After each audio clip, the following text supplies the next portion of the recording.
All right. We we are live. So hello everybody. Month of November. Wow, this last month has been just completely insane. Like just one of the craziest months that I've been through. But a good, like in a good way, not in a bad way at all. Just a very good, crazy month. All right, let me just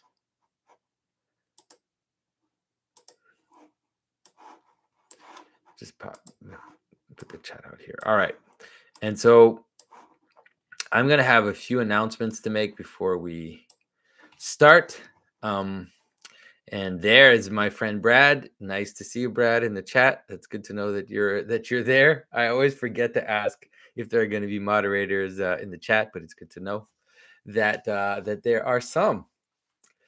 All right, so last month has been just nuts. I mean, a lot of things happening. A few things. Oh, Lisa is there in the chat as well. Lisa, thanks for coming. That's cool. It's like the middle of the night for her, so it's always awesome to know that she's that she's there nonetheless. So last few months have been crazy. One thing I forgot to mention at the last Q&A is there are two priests. So Father William Bennett and Father Nick Mihaly. Father William Bennett is at St. Nicholas Parish in New York City. It's a Carpatho-Russian parish, and Father Nick Mihaly is also at a St. Nicholas Parish in Erie, Pennsylvania. They last month they had someone, I think, in the parish in New York had passed away and had left a huge amount of books to the church. And so Father Nick knew that I had been flooded and that I'd lost all my iconography books. And so they arranged together to send me like just an amazing trove, like 30 books, just amazing. Some books that I already had that I'd lost, and then a few amazing classics that I didn't own, and a few surprises as well. So I just very grateful to those parishes for sending me those books. I mean, it's really is a treasure. Some of these books are from Russia. Some of these books, even if I wanted to find them, they would be very difficult to find. So thanks to both of you, Father William and Father Nick. So this month has been God's Dog, basically, if you guys want to know what's been going on, the biggest thing. And so we started God's Dog on Halloween, October 1st last month, and it really shot up. We had put a minimum goal of 30,000 just to be able to like print the amount that we wanted, and we shot past that in the first day. Went to like 40,000 in the first day, and then within a week we had reached 100,000. And of course it slowed down a little bit after that, but we're still going. Every day we still add about $1,000 every day. We're at 133,000 over. I think we've gone over 2,000 books and going out, and so it's just really amazing. We've had some great coverage. We have articles written by Post Millennial, Geeks Under Grace, Liberty Nation. I'm going to be on Matt Fradd's channel in a few days. A few things that were recorded that haven't come out yet. So I'm just really grateful. So if you haven't backed God's Dog, I really, I don't know. It's like I've been talking to a lot of people, and we really feel like there's a moment right now. There's a moment there's a time for a shift in storytelling, and we're just really excited that we can play a little role in this. So it's the first graphic novel in a series, and so go ahead. It's at godsdog.com. If you want to back it, there are plenty of stuff. You can get a signed St. Christopher print carving from me. It's the only time that I'm going to print out this St. Christopher image, and it seems it's pretty popular because I'll be signing a lot of stuff, let's say. So we've just been really excited about that. Now, one of the things we're going to do is we're going to do an NFT project with God's Dog. And this has been super interesting to me because I think this is possibly the most controversial thing I've ever done. Who would have thought? I basically wrote a book about a dog-headed saint who's with Saint Christopher, who's a dragon slaying saint, and with the Leviathan and giants and Nephilim and all this stuff. I've talked to some very controversial people on my channel, but it seems like doing an NFT thing is the most controversial thing that we've done. But and I've been thinking a lot about it, and some people that I respect quite a bit, um, um, like Vin Armani, who has written me and expressed some some questions about why I want to do this, and the question of NFTs themselves. And so I talked to Mathieu about it quite a bit. We talked for like half an hour on the phone, and I'm gonna put out a video on the symbolism of NFTs in the next maybe a week or so, or maybe 2 weeks if I don't have the time, and trying to maybe explain how the NFT is related to something like St. Christopher, how it has to do with the margin, and it has to do with something like a place where heaven and earth don't completely meet, and what function that can play in a system. And so we're going to talk about that. But the NFT thing that we're setting up is going to be related to the story itself. And so we're going to put out um, different levels of rarity in the NFTs, and they will unlock secrets that are related to the story of God's dog. And so some symbolic secrets, even a cryptographic secret, and then ultimately the top level will actually have an extra page of the comic book, which will also reveal something which is kind of hidden in the story and which is coming later also, which will be revealed a little later in the story. So we're just excited to try to use the NFTs as a way to think about ownership and to think about secrets and to think about cryptography, all of this. And so we're going to be putting that into the very system that we're setting up. And so if you're interested in the NFT project, you have to send me your email. You have to find my email on my carving website and send me your email address. We already have over 100 people that are involved. And so that'll be launching in the next 2 weeks before Christmas for sure. And so, yes, so that is happening. And the biggest thing, I think, like one of the, I guess in a way it's even bigger, but for me it wasn't as big because I recorded it several months ago. But Jordan Peterson finally put out the discussion that we had with Bishop Barron and John Vervaeke. Also, he put out a talk that I gave at the Jung Association in Montreal. And so that's been, I mean, it's been great to just have these ideas bubbling out. And in the wake of that, I also published a talk with Bishop Barron and John Vervaeke on my own channel. So most of you are here probably aware of that going on, but it's just been great and a lot of opportunities, people reaching out to me, really interesting people, and hopefully we'll see what plays out. Jordan has been really, really great and trying to introduce me to all these theologians in Cambridge and these theologians in Washington, D.C. and all these people. So it's kind of funny because I'm still introduced as a Russian Orthodox icon carver, which I think at this time has become it's always become like a joke. It's like, here's this Russian Orthodox icon carver. And now he's going to talk about the relationship between Genesis, Cog Sci, and phenomenology. So anyways, it's pretty funny. I actually kind of enjoy still being called an icon carver at this point. So that's something that's going on. What else is there to talk about? Okay, so yeah, another last announcement is this week. I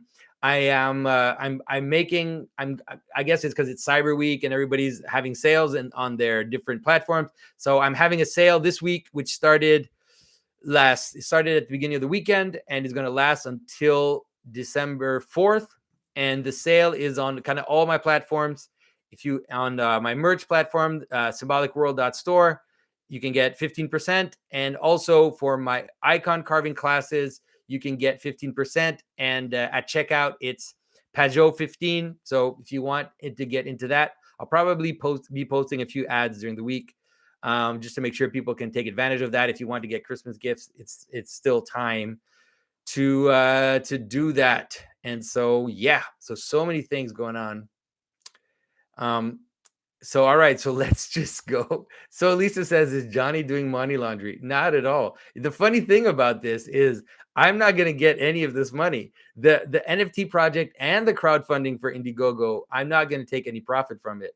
I've kind of, but the reason why I want to gather this money in the crowdfunding and the NFT project is to have funds to invest in the next book, so that we don't have to wait and we don't have to, let's say we have the freedom to hire artists if we need to. We have the freedom to maybe even print it on our own budget if we have enough money, and distribute it through Amazon if we have to. So if we can. So we're trying to figure out a way to get enough funds so that we don't have to be dependent on anybody, and we can just put out the story the way we want to. And so I'm not going to be making any money from this NFT project. All right. Okay.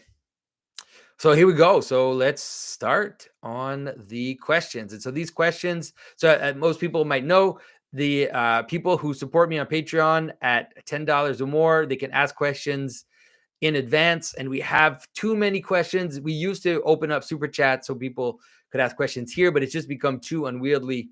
So what we have now is moderators going through the questions and picking questions that haven't been asked many times, picking questions that are clear.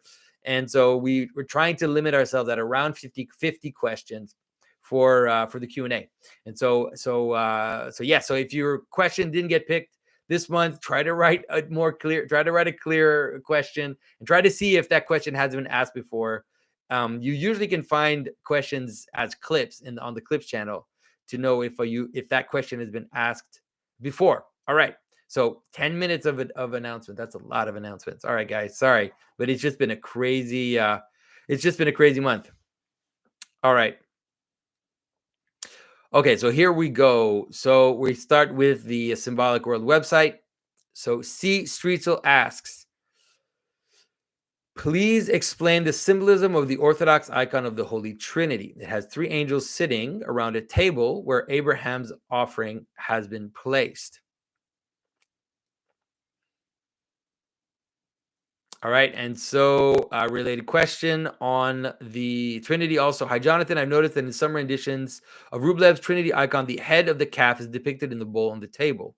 Is this simply a remnant of the icon's origin as the hospitality of Abraham, or is it something symbolic? There's something symbolic going on. And so yes, and yes.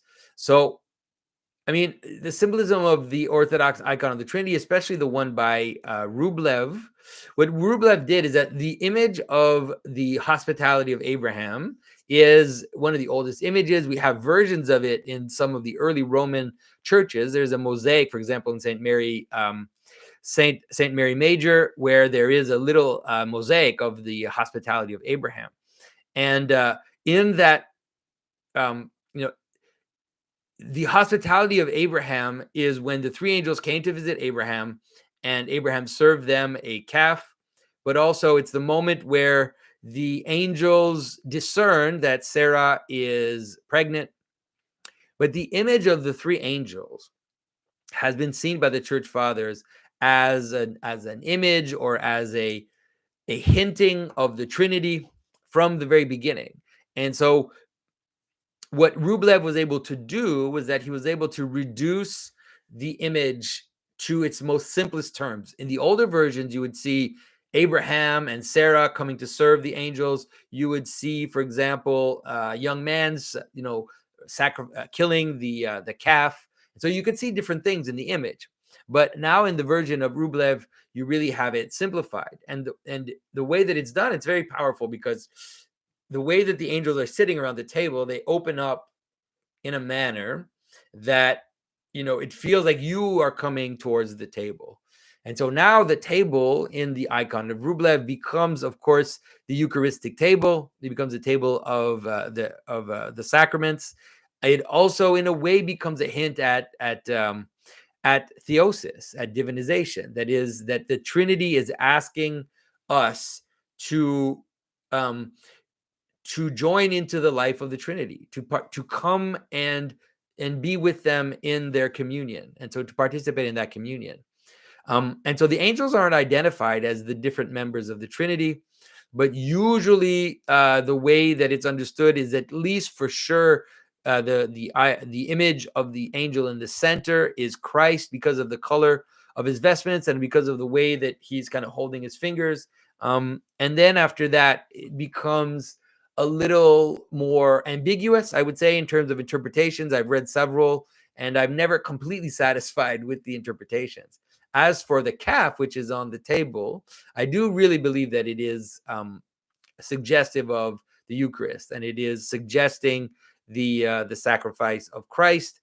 and of the relationship between the blood, the flesh, and the bread and the wine. So that's what's going on there. Hopefully that answers that question. It's probably one of the most famous Orthodox icons at this point. All right, so Cormac Jones asks, the stories I was raised on were all either materialistic or humanistic in harmful ways, which have caused me to develop an emphasis on discernment as a survival technique. As a result, I also have trust issues with stories. I'm suspicious of mythologies other than those central to the church, which have never hurt me. Painfully, this distrust forms a barrier between me and my Irish ancestors, who by all accounts belong to the church, but whose stories can stray from the center. Can you help? Does it have to do with stores being garments of skins? Um, well, you can understand the idea of garments, maybe not, you could say garments of skin, but you can understand that there's a hierarchy in stories and that that's really the way to deal with it.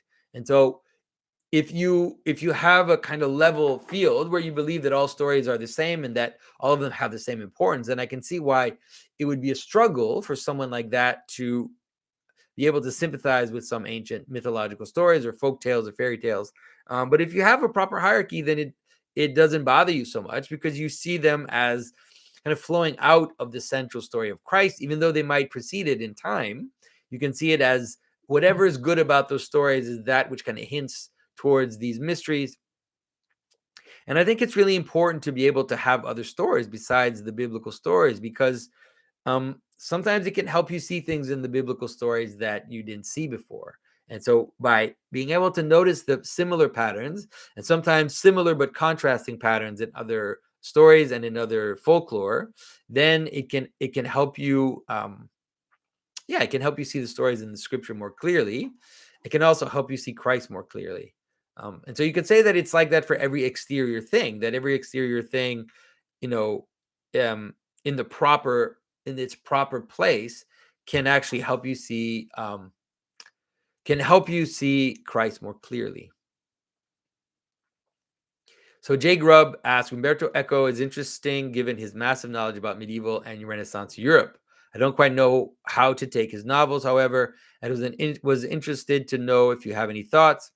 In particular, I just finished Foucault's Pendulum, which seems to adopt a position halfway between postmodernism and symbolism is inevitable, in that the plan for ruling the world appears to be put together by cynical tricksters as a joke, and yet appears that they were being used to bring about the plan. And so, I mean, Umberto Eco is definitely a materialist and a materialist in all the worst ways. He has a lot of knowledge about not only about the medieval tradition but also about kind of Western tradition and Western esotericism. You see his knowledge of Western esotericism more clearly in Foucault's Pendulum for sure. Um, and there are some interesting things to glean from him. I myself, it can help you understand a little bit the problem of causality for sure. Like the way that you talked about how in Foucault's Pendulum, what happens is the people who are kind of talking about all these secret societies, they basically invent a secret society that doesn't exist. And then in inventing the secret society that doesn't exist, it creates a vacuum that attracts all these types of people that are looking for mystery and looking for secret societies. And so the society ends up existing in the end, even though at the outset they just made it up. And so it can help you actually understand how causality works and how let's say and how the idea of the placebo idea could be raised up into other forms of existence. But I do think that in the end he is I don't think that Umberto Eco believes that symbolism has a reality the way that we think it. I think that he probably sees it as projections of the human psyche that nonetheless can have an effect on the world because we live in a human world. But I've used, for example, like forget the name of the characters, but in Foucault's Pendulum, there's the girlfriend character. At some point, she does this amazing deconstruction of symbolism, and she basically talks about how the reason why the head is related to let's say heaven and all these higher notions is that you don't knock your head against things rarely, but the feet, you knock your feet against the ground, and she reduces it to like these super basic body features, quite crass also actually. But I kept thinking, and I think I wrote this in an article, that she's right. Like Umberto Eco is right in that understanding. It's just that he doesn't understand that it's actually a reflection of real patterns in the world. And so, there is a relationship between feet and darkness and dirt and all these things, and it plays out symbolically in a true analogy. So it's not just a projection. All right, okay. So David Flores says, I discovered St. Simeon's stylite recently and was excited to see that you have incorporated him into God's dog. Please elaborate on what is your favorite symbolism from his life. And so, I mean, St. Simeon is awesome because, so St. Simeon basically is a saint who lived on top of a pillar, and he just stood there on the pillar.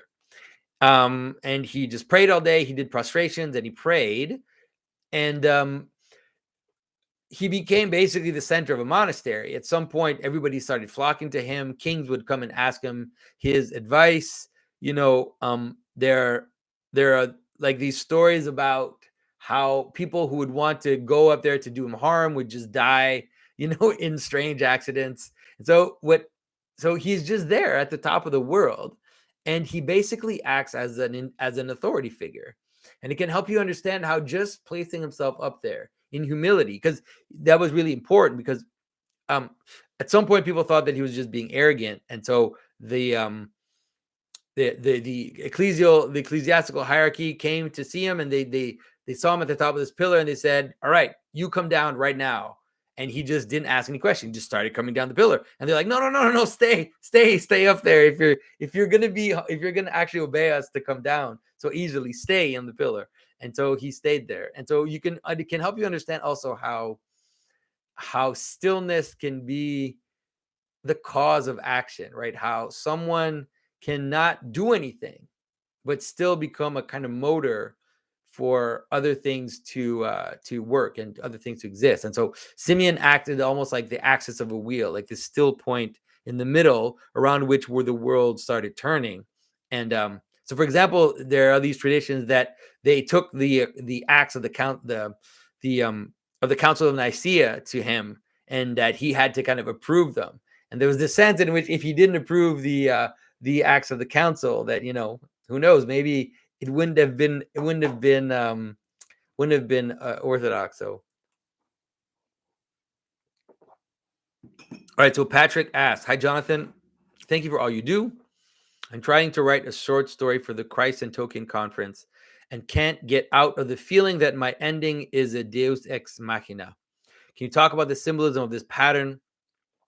Specifically, if there are any positive examples in stories, or if it is generally just lazy storytelling." And so I think it's possible to use so for those who don't know, a Deus Ex Machina is a solution which appears at the end and basically solves everybody's problem, but it is not a solution which appears out of the process, let's say the psychological or the process of the story itself, right? And so it's like Superman appears at the end and just gets all the bad guys, and so it isn't. That's the story, right? So you get versions like that, of stories and ancient stories, especially the Greek stories. That's where it comes from, the Greek world, that they would use the story. And Aristotle really wanted stories to resolve themselves out of the psychological reality of the characters, or out of the the story itself, right? So the story itself would have the elements in order to resolve the story. So I think that it is possible to play with the Deus Ex Machina ending, but you would have to be very aware of what you're doing, and you would also you just have to do it in a smart way. But I don't know what else to tell you. But I would say it's probably better to resolve the story out of its own logic. Sorry. So Gardner Brothers asked, the Apostle John ends his gospel saying, Jesus did many other things as well. If every one of them were written down, I suppose that even the whole world would not have room for the books that would be written. What do you make of this? Yeah. I can't help but see a connection between this passage and the fact that the Christian story permeates most other stories. So, in this way, the acts of Jesus that John doesn't have space to mention truly have filled the whole world. Is this a stretch? No, it's not at all a stretch. I think that's exactly what they're implying. I think that they're basically implying the idea that what Christ did does fill up the world, and that here's a limited version of it, but ultimately, not only now, but you could say in all of time, it will basically fill up the whole world. And I think it's also a way to connect Christ to the divine logos at the beginning, right? The saying, so it's like, in the beginning was the word, and the word was God, and the word was God. And so this word shines into, moves into the darkness. And so um I've often showed, I don't know if some of you will have seen this, but I've talked about how in the icon of Christ, the Pantocrator icon, you have Christ with his right hand speaking, right? This is a speaking gesture, or blessing. And so you have Christ doing a direct gesture. And then you have in his left hand, he's holding a book. So there's this direct and indirect, which is related to also the beginning and the end, right? The start and the finish. And so you can see it that way in that pattern, which is that the story starts with logos, light, God, and then ends with the idea that the world could be full of could, if the acts of Christ were written down, the world would become a book, or be full of a book. And so that's the book that Christ is holding, you could say, in his left hand. It's a good way to understand it. You could understand it also as the heavenly Jerusalem, as this fixed thing, this fixed civilization, this structure that is now fully kind of revealed and fills up the cosmos. So that's the best way to understand it, in my opinion.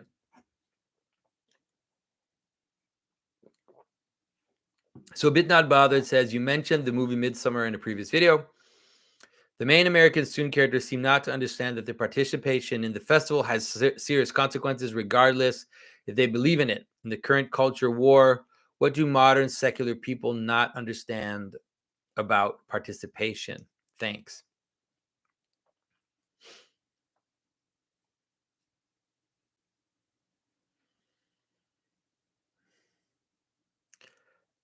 I think that it's a good intuition. That I think that what's going on even now is that people don't understand that it's about participation.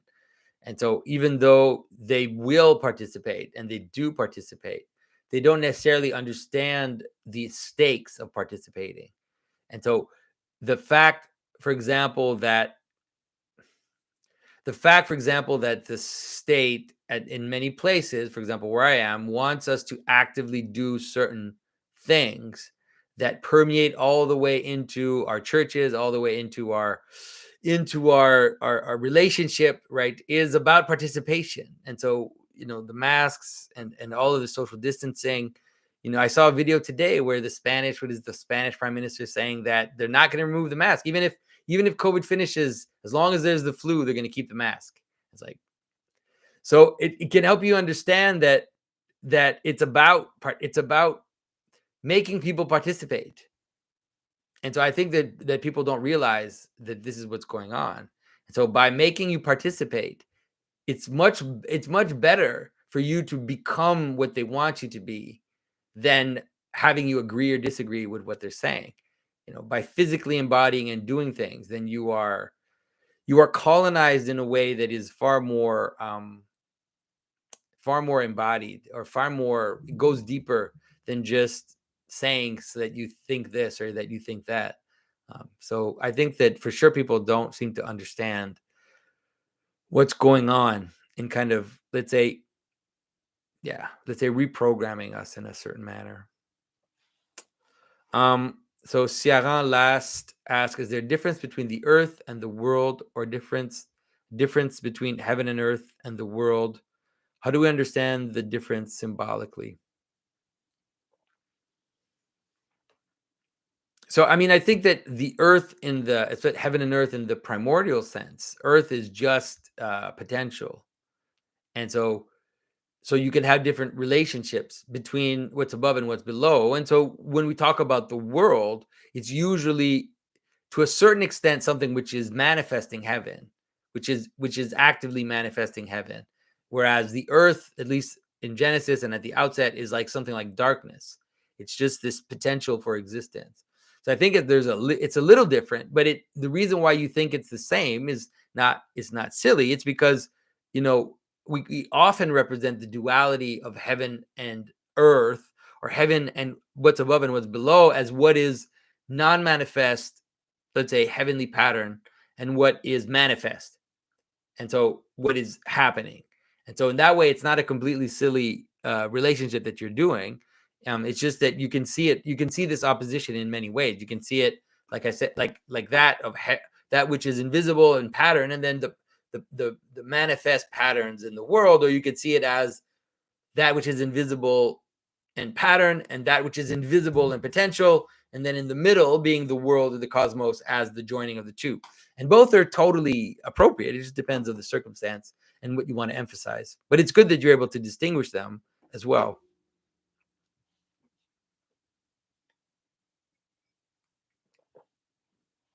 All right. So Alberto says, I'd be interested in what you think of this. I'm watching your recent Jung Society talk. I was remembering that Gaudi, on many of his buildings, crowns them with a cross, but he uses a three-dimensional cross that resembles the origin in a Cartesian sense. That this ties with your explanation that at the top is the origin, and from it comes reality. Yeah, for sure. A three-dimensional cross is one of the, let's say, it's almost like a more powerful version of the cross itself, because, and it's not, these three-dimensional crosses exist, on churches as well. They're not just on Gaudi's buildings. They existed on other churches, and so you can understand that as the cross in its fullness, because it is like the four direction of the earth, and then the vertical axis of the world. You can imagine like an axis and a wheel with spokes, and so it really is it's one. I think it's definitely the fullest version of the cross is something like a three-dimensional cross.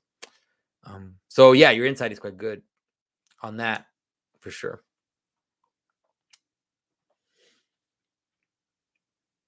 So Joey says, "Hi Jonathan, could you explain the connection between the divine liturgy and the dinner table? How are these rituals connected?" And thank you in advance. So the liturgy, or especially the Eucharist, has many aspects to it, and so the relationship between a dinner table is one of them. It's not the only one, and we have to be careful, because especially in the modern times, especially it's like the Catholics in Vatican II, and then maybe before that, some Protestant strains before that, they tend to want to reduce to remove the sacrificial aspect of the Eucharist, to remove the altar aspect of the Eucharist, and make the altar just into a table, like a meal, a table meal, where we, like I talked about in the icon of the Trinity, where we're invited to come and eat. So we're invited into communion at this dinner table. And so there is a relationship. It's not just that. And so you can understand that the manner in which you eat together at the table with your friends, with your family, you are manifesting communion. That is, you are feeding on the same body, right? From below. That is, you're eating the same potential, and you're manifesting a team, like you're manifesting a communion, because you're sitting together and you're looking at each other, you're speaking with each other. And so eating together is very powerful. It's one of the most powerful symbolisms that we have. It's also so primordial, right? And so you can understand that it's eating together at a table is participating and embodying the communion of the people that are together, because you don't eat with strangers. You can eat next to a stranger, right? In a restaurant, in a cafeteria, but you don't eat with them. It's not the same. We know it's not the same. When you eat with someone, you are engaging in an act of communion with them. So now take this up to the highest level that you can, and you can understand that one aspect of the Eucharist is that, which is that we are all eating the same body and blood of Christ. We offered that body up as bread and wine, and now it's coming back to us as the blood and body of Christ. And as we eat it, we are also becoming a body. We're becoming the church. We're becoming the body of Christ. And that is the ultimate form of communion. And so communion, the Eucharist, is a meal. And in that sense, it has a higher version of the same type of symbolism that you have, when you're sitting with friends or in a family, eating together at the table. All right, so Ramal says, hi, Jonathan. Any thoughts about Bhagavad Gita and Vedic lectures and how it differs from our Christian perspective? Recently seen your video about Buddhism and the one about duality in the Clips channel. Thanks for all your work. And so I think it's the same, with just like anything in Vedic literature, in the stories, in the kind of epic stories that exist in India, the Bhagavad Gita as well. There are some very powerful gems to be found there. In Advaita Vedanta, there are things that are very resemble Christianity in terms of even their metaphysics. It goes so far that someone like David Bentley Hart says that he's basically a Christian Vedantist. And so there are relationships to be found. And, you see that, for example, I mentioned recently how there is definitely a relationship between the bodhisattvas that sacrifice their nirvana out of compassion for those that are still in the world, and the manner in which the saints also act as patrons for us in the world as well. And also the idea that you see sometimes in Orthodox writings about how, people almost someone was telling me this about Sainte Thérèse de Lisieux. It's a Catholic saint that supposedly she wrote in her text that she would not go to heaven, not go to heaven unless all would go to heaven, something like that, and that she would remain until the end of the world in order to pray for those who are left behind. And so, you see a little bit of that. Now, the problem is always a problem of hierarchy. It's always the problem of people seeing things equally, and therefore they won't be able to discern the story you live in, the story you participate in, the story which feeds you, and these secondary stories for you, like these stories that appear as interesting, as secondary, as fascinating, surprising, and so it's all about hierarchy. It's also about hierarchy of attention. So if you're a Christian, but all you read are the different sutras, like all the different Mahayana sutras, then there's a problem, right? There's a problem in the manner in which you're dealing with your Christianity. You probably have to reorganize your hierarchy of attention in order to make sure that you're not becoming schizophrenic and kind of alienating yourself. So like I said, I think they're different. I've quoted the Bhagavad Gita, and I've quoted I think I even quoted Ramakrishna, and like weird, not Ramakrishna. Why am I mixing up that name? Anyway, it doesn't matter. Some Advaita Vedantists, like I've quoted them before, and so I think that it's possible to do that. I'm pretty sure I mixed up that name. I think that was the guy from Theosophy that I just mentioned, which I would never cite that guy. All right, sorry. See, it shows you I don't really know much about Hinduism. Not at all. All right, so Paul Jordan says, please help me to understand the serpent imagery in early American revolutionary symbolism. I've been thinking about this a lot lately, and I just don't get it. I know that many of the American founding fathers were deists and Freemason, but I'm pretty confident that most of them were raised Anglican and therefore would have a thorough understanding of what a serpent imagery means from a Christian perspective. Put this alongside the long mystical Catholic and Orthodox and, of course, scriptural tradition of portraying Our Lady trampling a serpent underfoot, and I don't get why these men were so willing to use it. So I don't think I've ever seen that. I don't know, like, I would have to see what the actual thing is. Let me see.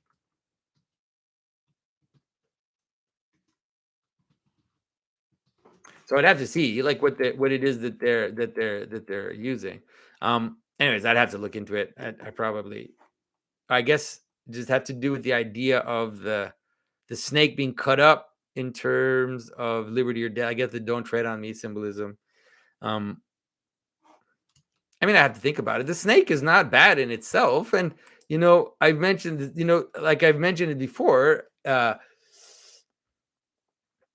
Bishops in the Orthodox Church have a staff with two snakes on it, and often the iconostasis will have dragons and snakes on them, and so it's not like snakes are bad in themselves, but I think that often it seems to me that the snake in the American way, especially the "Don't tread on me" idea, it has to do with a refusal of authority, and so it's the idea that, right, there's a snake on the ground. Like the "Don't tread on me" symbol is a good example. It's like don't try to impose something on me, or else I will bite you, right, from below. I'll get you from below, and so I think it seems to have something to do with the refusal of authority. And if you look at that image that I just saw of the serpent getting cut up, then you could think of it something like, we have this serpent which is very powerful to come up and bite the king and to kill the king, to get rid of the authority. And so if we cut it up, then we don't. If we're not together, if we're not joined together, then we won't have that power to strike from below. And so you could say that that is possibly subversive because it makes sense with it, the symbolism is coherent, but it's also a little scary to think of that when you imagine yourself that way as this snake that will refuse all authority. You know, yeah, and I mean it goes to it. It says a lot about the problem of American culture. Like I'm not, like I've said before, I'm not a libertarian. I can complain about a lot of the insanity that I see in the modern state and the insanity that I see in these kind of the government's becoming stronger and stronger. But I'm also definitely not a libertarian. I think that hierarchy is inevitable, and so I'm not attracted at the outset towards images like this.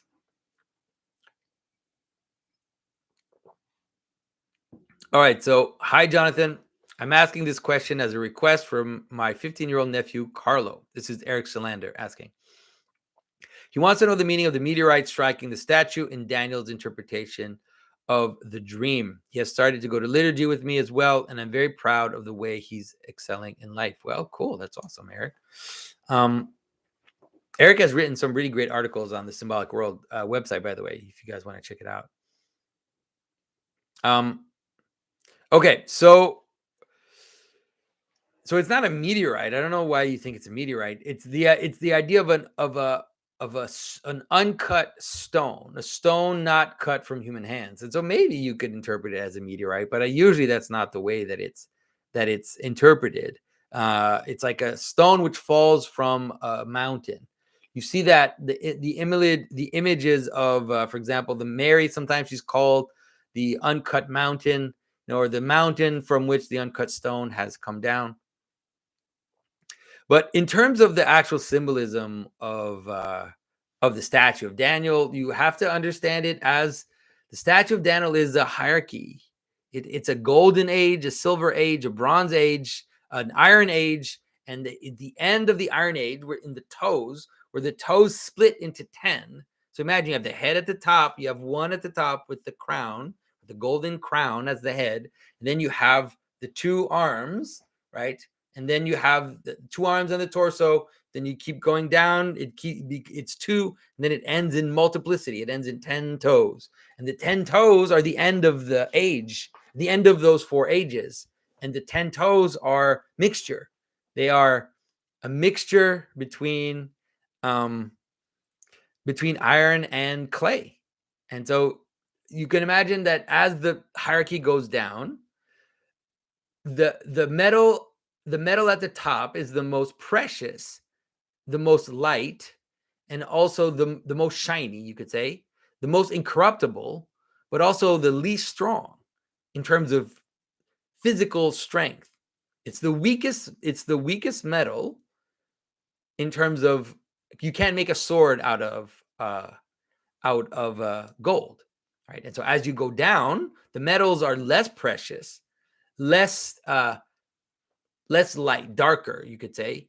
They're also they're also harder and more akin to something like let's say something like a weapon. So as you go down, you get to bronze. Of course, that's when you can start making swords with bronze, and then iron, which is the hardest, the strongest of metal.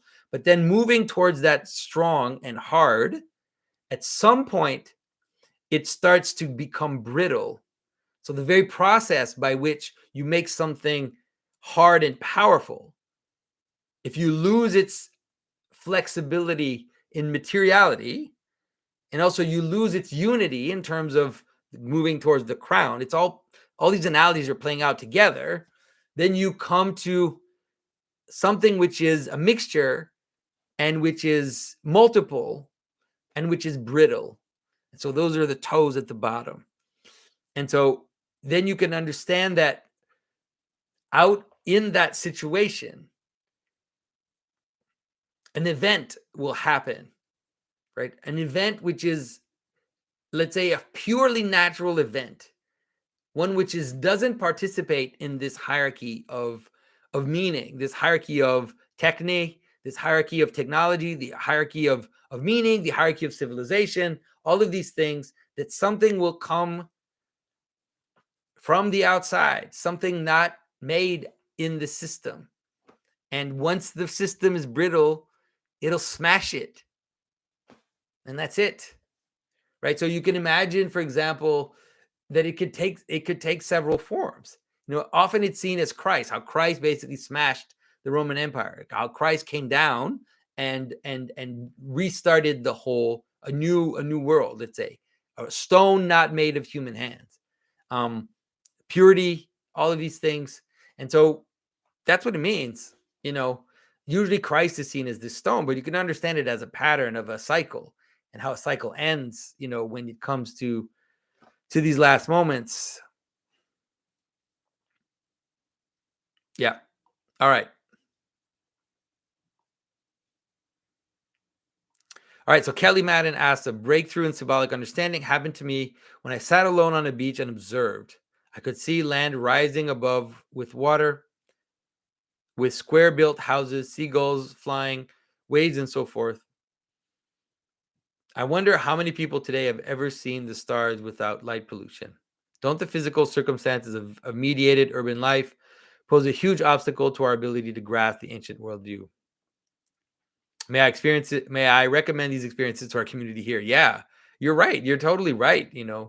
Uh, the city, let's say the artificial city, what it does is it preserves you from the pattern in a certain manner. Not totally, but it protects you from the dangerous aspects of the pattern, but it also isolates you from the higher aspects, let's say. And so you can imagine, how in scripture it says at the end of the times the stars will fall from the heavens. Well, there's something about a modern city that's what it is, right? It's like you can't see the stars in the heavens anymore, and the stars are on the earth, and so the light comes from below, and it's this artificial light that is lighting up everything. But because of it, you can't see the divine patterns anymore. You can't see the stable patterns which are in the heavens. And so I agree. And so going up a mountain, like you said, sitting on a beach, or just going into the ocean, all of these things can be definitely helpful in kind of seeing how the world lays itself out symbolically.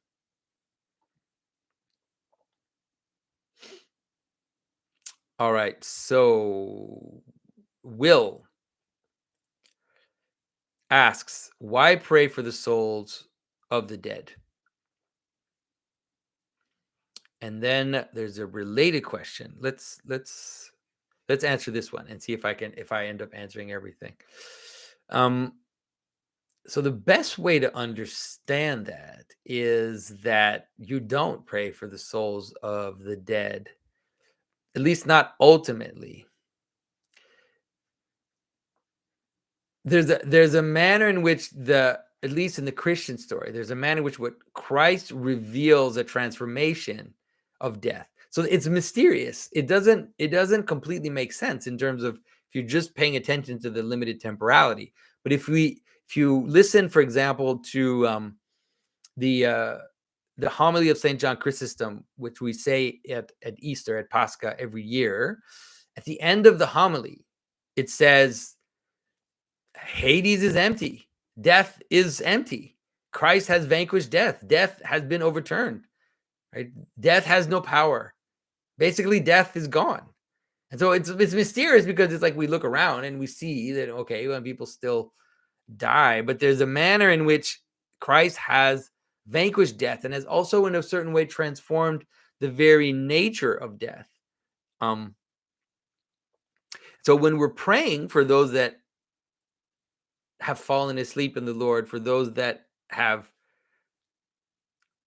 right those who have died in the colloquial sense, we don't understand them as being dead. We understand them as being very much alive, and not only alive but also praying if they are in Christ. Like if they are in the church, then they're also praying. They're praying for us. We're praying for them uh, in the same way that we did in while they were on the earth. Right? We prayed for them. They prayed for us, and we pray for their salvation. They pray for our salvation, and so we continue to do so after death. You can understand it somehow like there aren't two churches, there aren't two bodies. There's only one body. There's only one body of Christ, and that body is eschatological. And so all those that have died before us in Christ are alive in him. And ultimately, we will all be together in him, but through our prayers, through our praying for each other. It participates in us coming together. So I hope that answers that. It's hard. I know it's hard for some people to kind of understand that and why that's actually a very important part of the transformation that Christ brought about, let's say, and the way in which we understand that.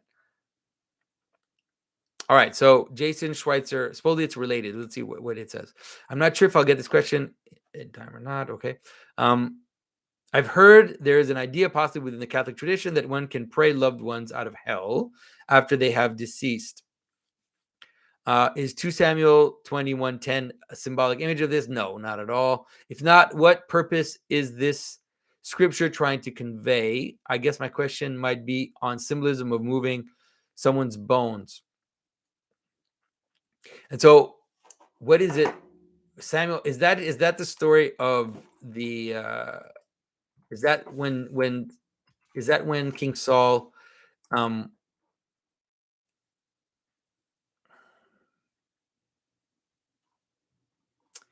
oh no, this isn't what I thought it was.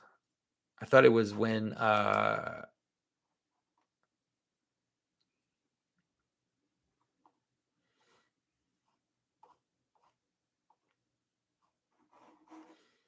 All right, I don't want to look into this right now, but let's say in Catholic tradition, you could say it this way that maybe you can't really pray someone out of hell. You can pray them out of purgatory. I guess that's probably the best understanding of in my understanding of Catholic, the way the Catholics understand it. But I would say that there is a tradition. There is one story in the ancient church of a church father. I forget which church father it was who said that he prayed incessantly for the soul of a pagan emperor, and that it was revealed to him that he was able to basically get him out of hell. And so love covers a multitude of things, and we need to understand it. eh, We have to always, like, it's just hard to talk about this stuff because I don't people tend to understand it technically, or understand it like they have weird ideas about what it is that we're talking about here, what it is that it means. And so maybe you could ask yourself, do you believe that prayer has an effect on people's spiritual life in the world now? Do you think that praying really makes a difference or not? So do you think that by praying for someone, you can affect their own state? Now, if your answer is yes, then it's the same answer for those that are not in their bodies anymore. It's just the same. Um, but how is that, like, what exactly does that mean?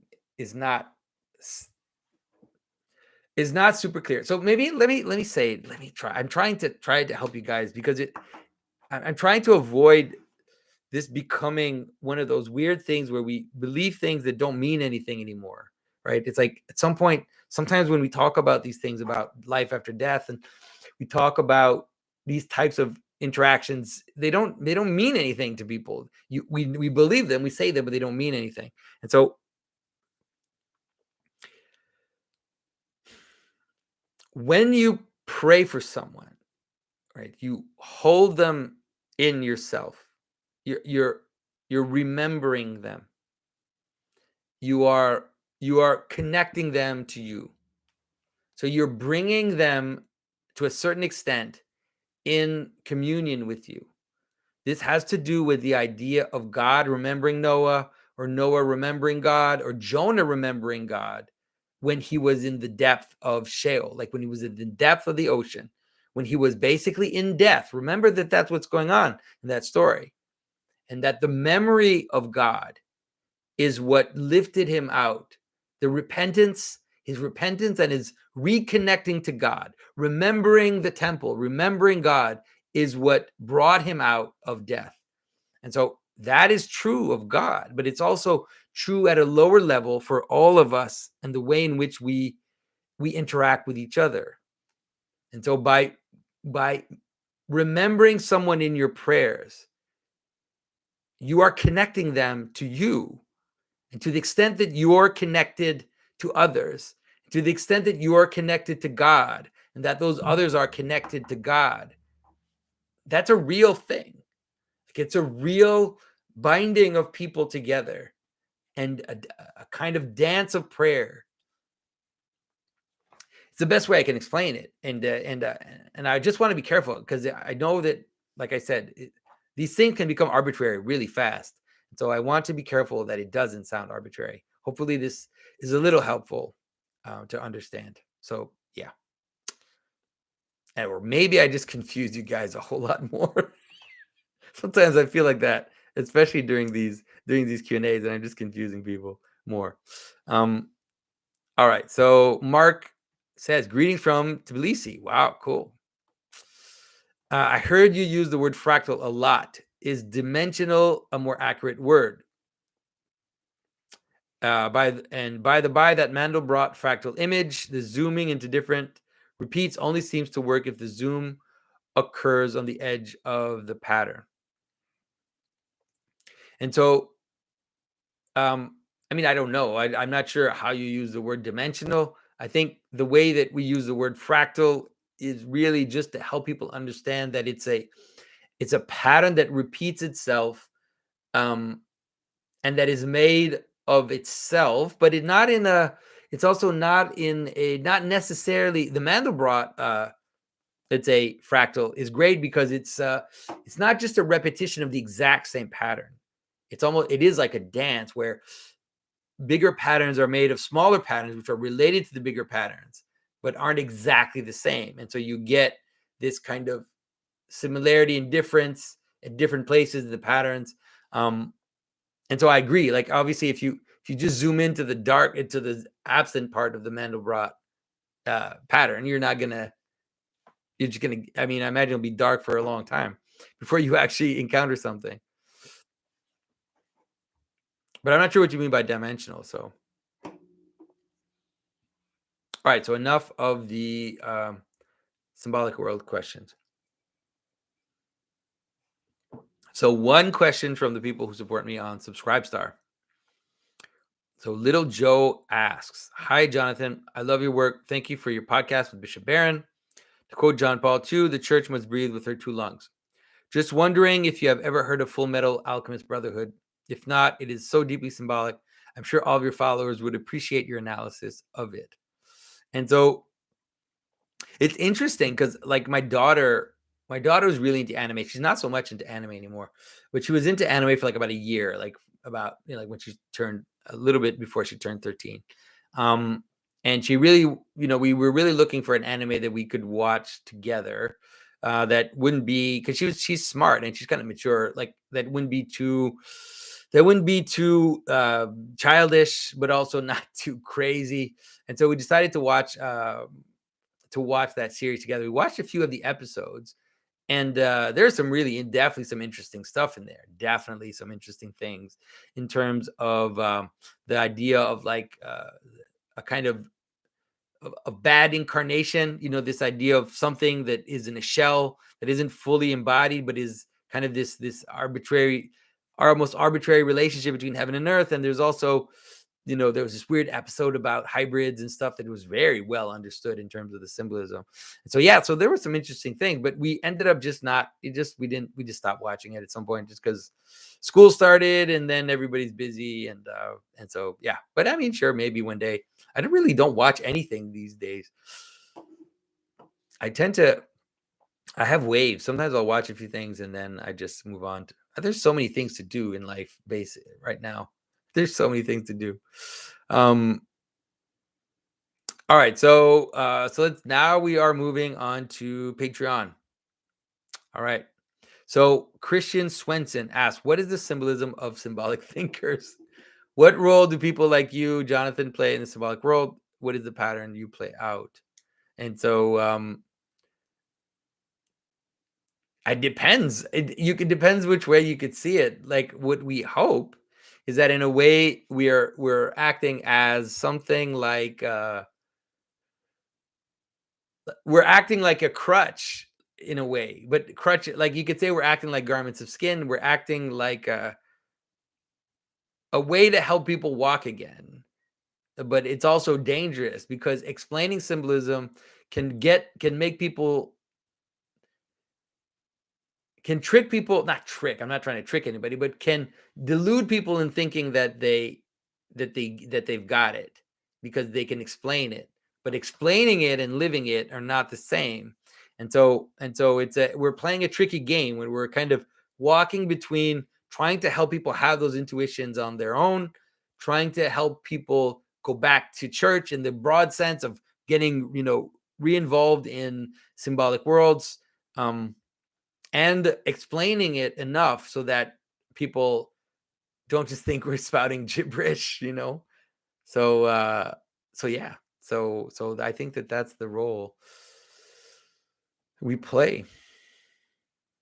Yeah, and we hope that we're not ruining ourselves, sometimes because you think like if just explaining it so much, yeah, it's dangerous. All right, so Maximus Magyar asks, "Are objective and subjective useful terms for talking about reality while consciousness plays a role in all manifestation? How about John Vervaeke's word transjective?" Um, that's fine. I mean, I use the words. I tend to use those words a little subversively because I obviously don't agree. I'll tend to, for example, want to show that the subjective is objective in the way that people think about it, kind of in a vulgar way. The idea that because we have this weird idea that somehow the subjective is idiosyncratic and the objective is stable and true, and it's the problem of this object subject relationship in the first place. But sometimes I play with it. You'll notice that I'll talk about how one's experience is objective, and so it's like it's obviously in a way a misuse of language, but I think it's because if you use a new word like transjective, I'm not sure people will know what you're talking about. And so, I think that if you couch it and you, let's say, accompany it with other words, maybe, you know. But I think that that's sometimes like one of the thing in John's sometimes in John's descriptions is that he's taken so much time to really define very precise words because he really is wants to be sure that he's super precise, and so it's extremely useful and extremely powerful. But if you just drop into it from the outside and you hear like a good a good way to understand it is like go to John Vervaeke's channel and watch like it's a episode 50 of the Meaning Crisis series. And so if you just drop in, obviously you won't understand anything that he's saying. So it's a buildup, and that has a lot of value because once you get to the episode 50 and you know what he's talking about, it's like you can just see how it all comes together. So I wouldn't use the word transjective myself, but there are some words that John uses that I do use, ones that I think that are immediately available to people that would watch my video for the first time. Although, yeah, I say that, but I'm sure a lot of people watch my videos for the first time and are like, what is this guy talking about? Just complete random. I love the term um like I like relevance realization. I like that term. I think it's not that hard for people to just drop in and understand.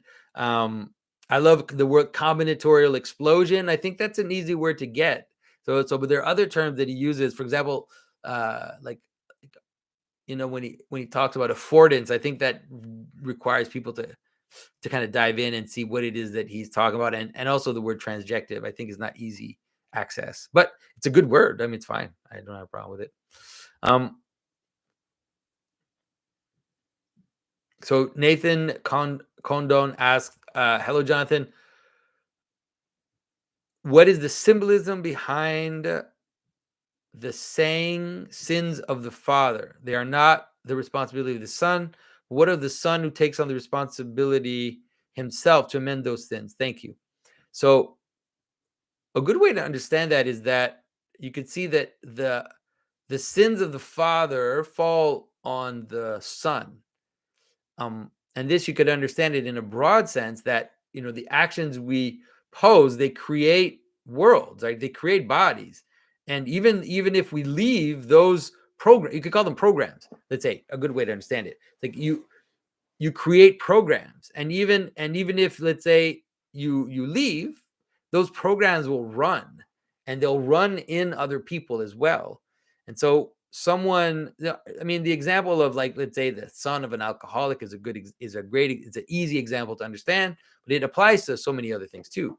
So you can imagine that an alcoholic father, those sins will fall upon the children, will affect them directly, because obviously you might not have a very good father if he's an alcoholic, but also certain patterns of behavior will program themselves into the children. And so it can be a good idea to take on the sins of your father, take on the responsibility of the sins of your father, in the sense that even though you're not responsible for those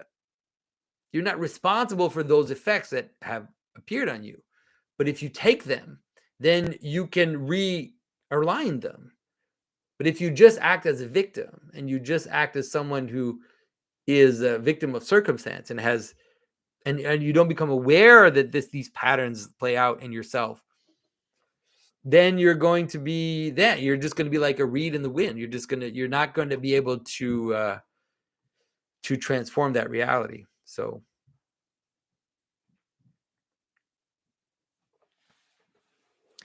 all right, so Nick Scott says, hi, Jonathan. By the time of this Q&A, I will be laid off as a result of medical mandates.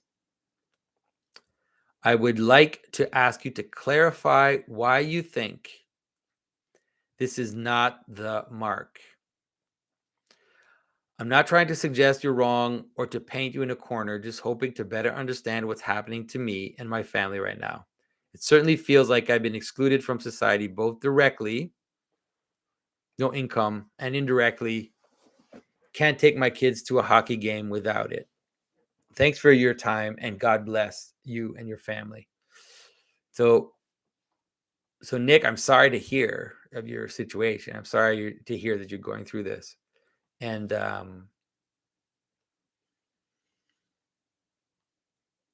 so maybe let me be clear about this. What's happening is definitely one, scapegoating. It's definitely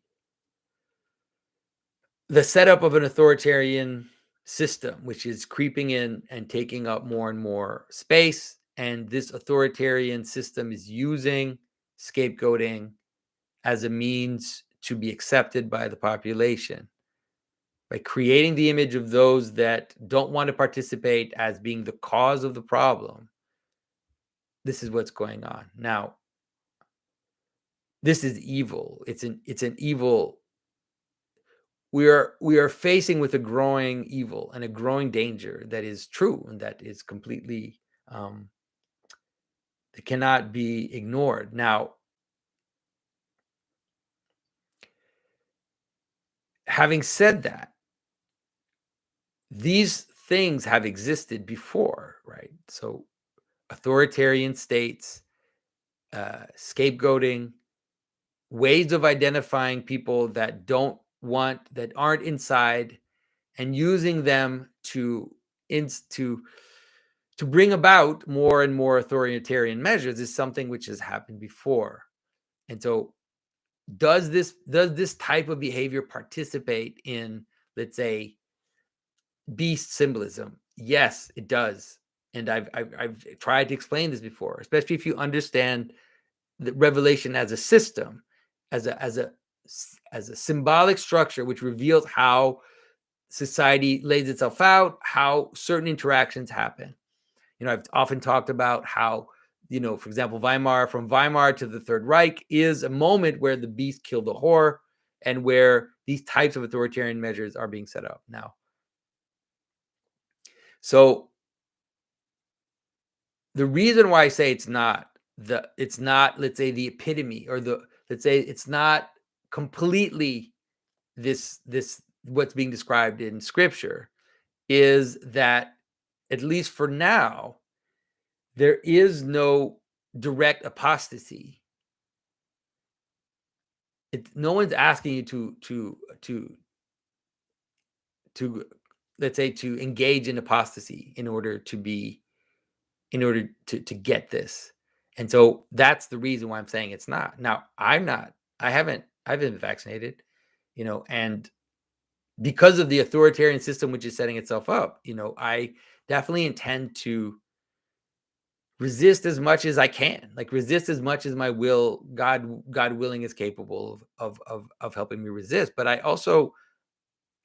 harbor no ill thought to those that did get vaccinated. It's like,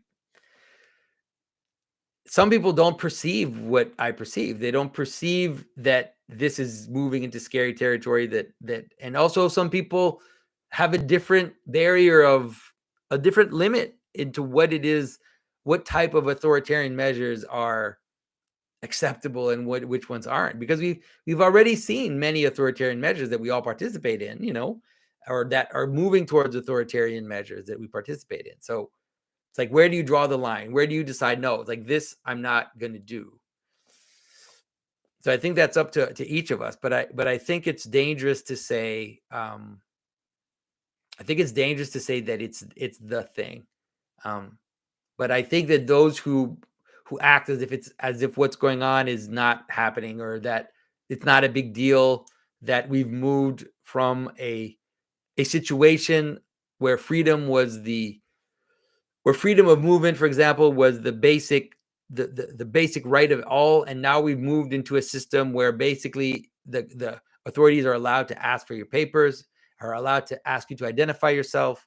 And I think that that's a massive change, and those who don't think that that's a massive change are deluding themselves. If you aren't reading, for example, like, I suggest people read Paul Kingsnorth's Substack. He's been doing a great job at explaining the system, let's say, the machine, the modern machine, and how it's playing itself out almost automatically, revealing itself to be what it was even before COVID, before all of this, that it was already this. But now we're seeing it, let's say, we're seeing the face of it more clearly. And so Nick, I'm sorry to hear about what you're going through. And I know several people here in Montreal that are some people in around the symbolic world that are dealing with the same kind of problem. So yeah, so I don't know. I can say is say a prayer for you and hope things don't get worse. Matthew F says, what is the symbolism of the roles of prophet, priest, and king?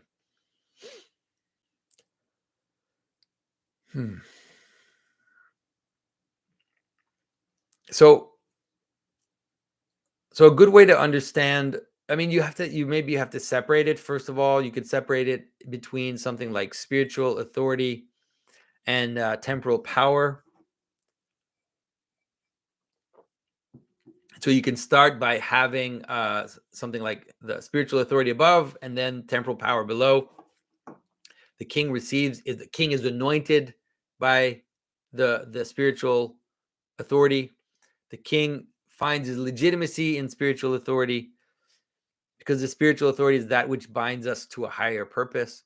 And by receiving his authority from a spiritual, his receiving his role and his crown, let's say, from a spiritual authority, makes him more than just a thug. Is the only way to say it. Makes him more than just someone who uses force to impose his own will on other people.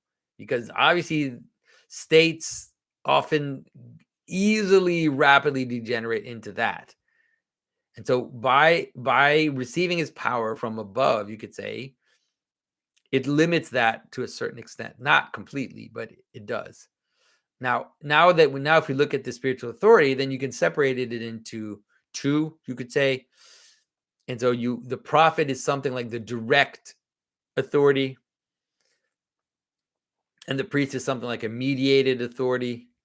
So the prophet, so like it's really similar to like left hand and right hand symbolism. So the prophet on the one hand has visions, has intuitions, is visited by God, visited by the Spirit. Sometimes that becomes a little wild. Things get a little crazy. The sometimes even the vision or the experience of God will manifest its ways in manners which are a little slightly strangely illegitimate.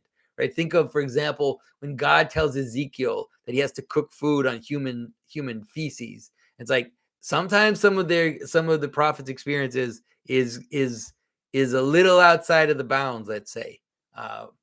And so then what you need is also a binding tradition. You need something like the priests, which are related to ritual, which are related to law, which also are chosen or have a kind of succession, and they have clear functions, whereas prophets don't necessarily have clear functions. They can sometimes, but often prophets they just like to come down the mountain, with the word of God or whatever.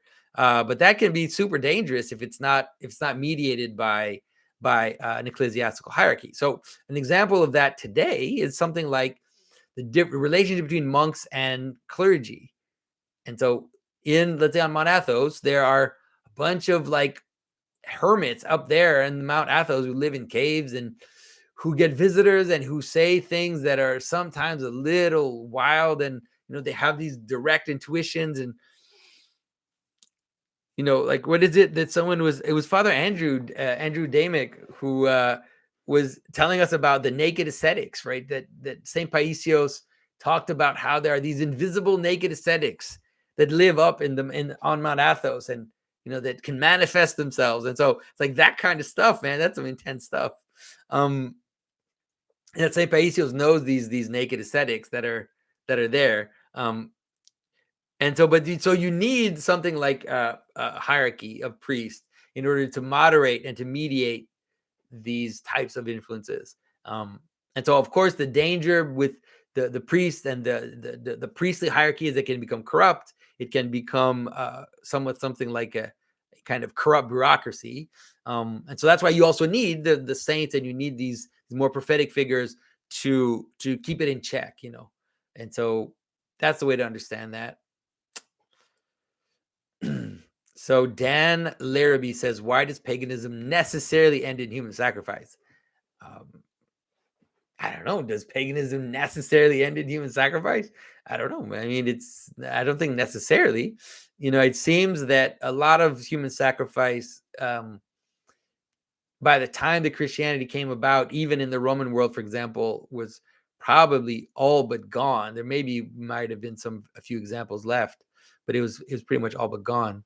Seems to be something which happened all over the place, where human sacrifice became moderated by animal sacrifice and other kinds of sacrifices. So, I mean, if you want to understand why human sacrifice, the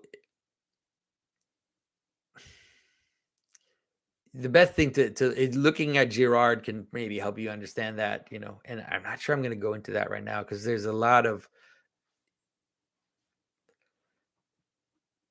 a manner in which sacrifice, like, ultimately the sacrifice should be human, like, no matter how you think about it, and you can see that in the story of Abraham and his son.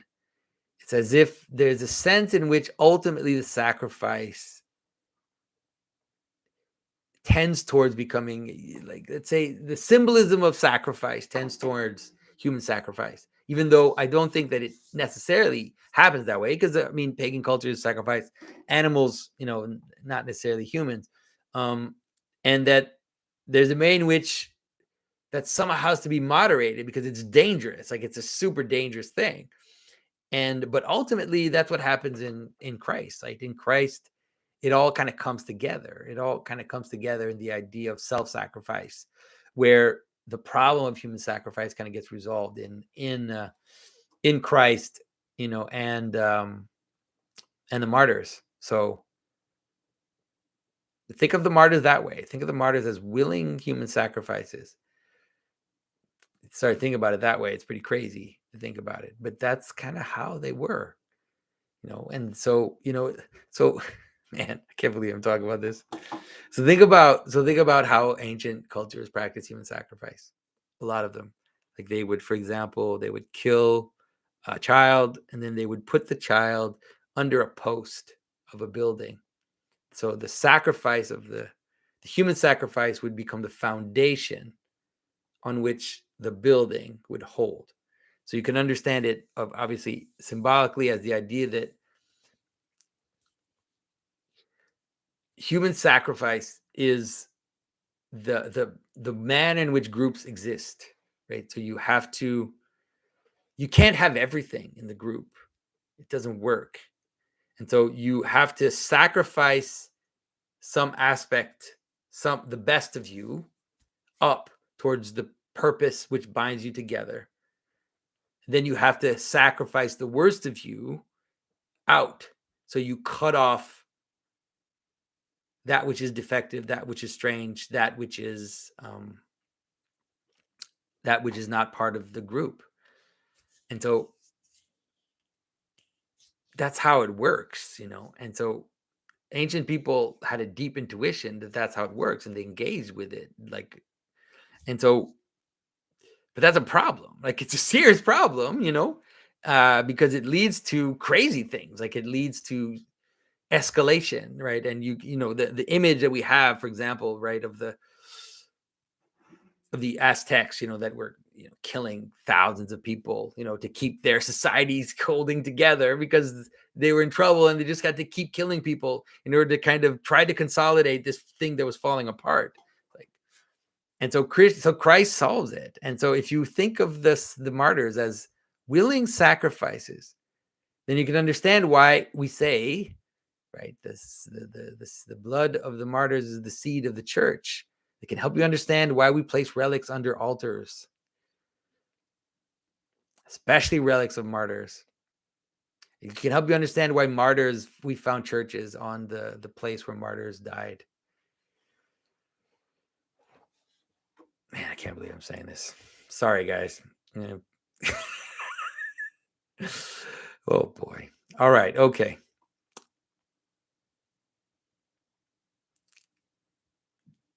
Like every Q&A I do, I figure one day I'm going to say something.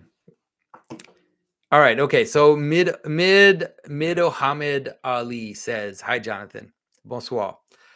Why does the Christian story only have white skin complexion characters, including the angels? What advice would you give a Muslim black man who resonates with Orthodox teachings and looking to convert to Orthodox Christianity?" I ask because after going to an Orthodox church for the first time and seeing the icons, I started to question whether the Christian story was really my story. Help. Thanks. So I think that for the first thing to understand is to understand that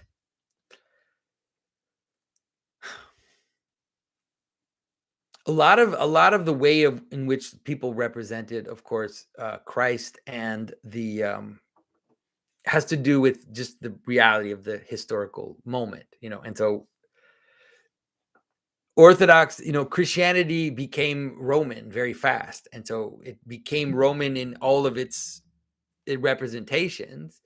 But if you look, for example, at representations of the Syrian images of Christ in the Syrian tradition, they're not exactly the same as the representation in the Roman tradition. There are differences in the way they're portrayed, also because people didn't think about it in that term. Like a lot of these skin color tropes, the way that we think about them now in terms of the whole history of racism and the whole history of race in in especially in the modern world and slavery and all that stuff, it's we have to be careful not to project that back into the ancient world. Now, that's one thing. um the one thing that can maybe help you, which maybe is not exactly the same as a skin color question, um but you can help you understand that Christianity always has an aspect of the strange included in it, which is that for the Romans, Christ was not a Roman. And so they understood that there was an element of Christ, which was not just their own like thing. And that was actually part of the story. Part of the story was engaging with something which was not just my thing. Um, and so I know that this might be hard, maybe hard for you, but maybe that's the way to go about it, is to understand that just in a certain manner, just like um, the way in which Christianity came from Israel into Rome, right? In the same way, the Christianity that you're encountering probably comes from Rome to you, and so it will appear as somewhat as Roman. And it's better to think of it that way rather than to think of it in terms of skin color. Now, if you look at Ethiopian Christianity, you'll notice that the way Christ is represented is very different from the way that the Greeks represent Christ and the way the Romans represent Christ. And the way, if you look at, like I said, Syrian images, you'll see like Christ has kind of almost like a more the eyes are more like almonds, like there's just different traits that people would just intuitively put into Christ. We have to be careful not to be excessive about it, because it's dangerous. It's dangerous to consciously try to make Christ into the image of what we are, because that's a little dangerous. But it will subtly appear. Now, there's some interesting things. For example, like if you look at Nubian Christianity, which at some point disappeared when most of Nubia converted to Islam, or was invaded by Islam or whatever. You can see that the way that they represent themselves and the way that they represent Christ is different.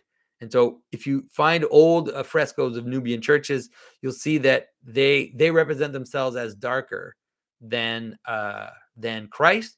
But in Ethiopia, I've had some crazy discussions with people, like just accidentally, about that, where the Ethiopians perceive themselves as being very much the same as Christ in terms of the way they look. But they also perceive themselves, the Ethiopian Christians, a lot of them, as not actually being African, which it's just weird. It's weird how fractal a lot of these things are. you know. So I wish I could help you more, but I think that it's important to understand that that there is an aspect of Christianity which will always be strange to us, that will always be something else. And so when I, as a Frenchman, encounter an icon of Christ, I know I'm looking at a Jew. I'm not looking at a European, And so that's important to understand that. And even though it doesn't appear, let's say, in the actual, let's say, the pigmentation of the color of the skin, it's nonetheless part of how we encounter Christ. So hope that's good enough, Mido Hamid. Hope that helps you. But if you're interested, like, look, I'll be honest with you, like, if you're interested in thinking about this differently and exploring this, there is really a wonderful group called the Brotherhood of St. Moses, the Black in the United States, that are mostly Antiochian Christians, and a lot of people who had, the experience of being Black and living in America. And so there are some amazing priests. Father Moses Berry was just like a living saint, to be honest. And Father Turbo Qualls, who I keep telling myself I'm going to have him on the channel, and then just life moves quickly. But I might have Father Turbo on my channel soon. So there's some people you might want to look into.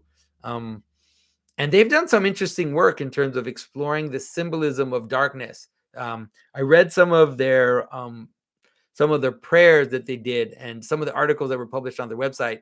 And there was some interesting things going on where they're also trying to show the positive aspect of darkness in the Old Testament, right? The idea of the dark glory of God, and the idea of the Queen of the South, and how Christ says the Queen of the South will rise up and judge this generation.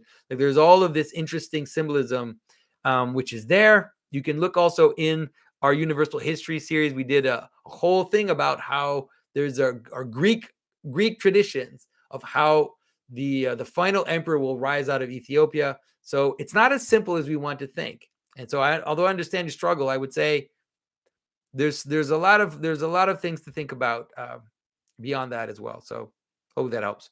All right. So Dusan Babik asks, why silver hurts monsters?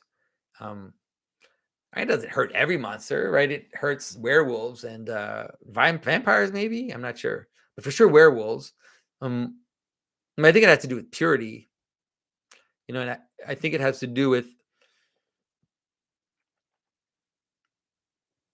light and purity.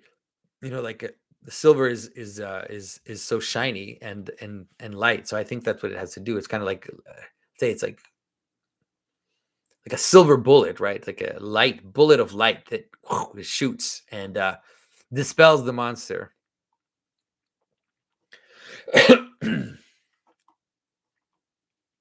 So Chase and Lindsay asked, is the relationship between demons and humans a cosmic version of the relationship between Cain and Abel?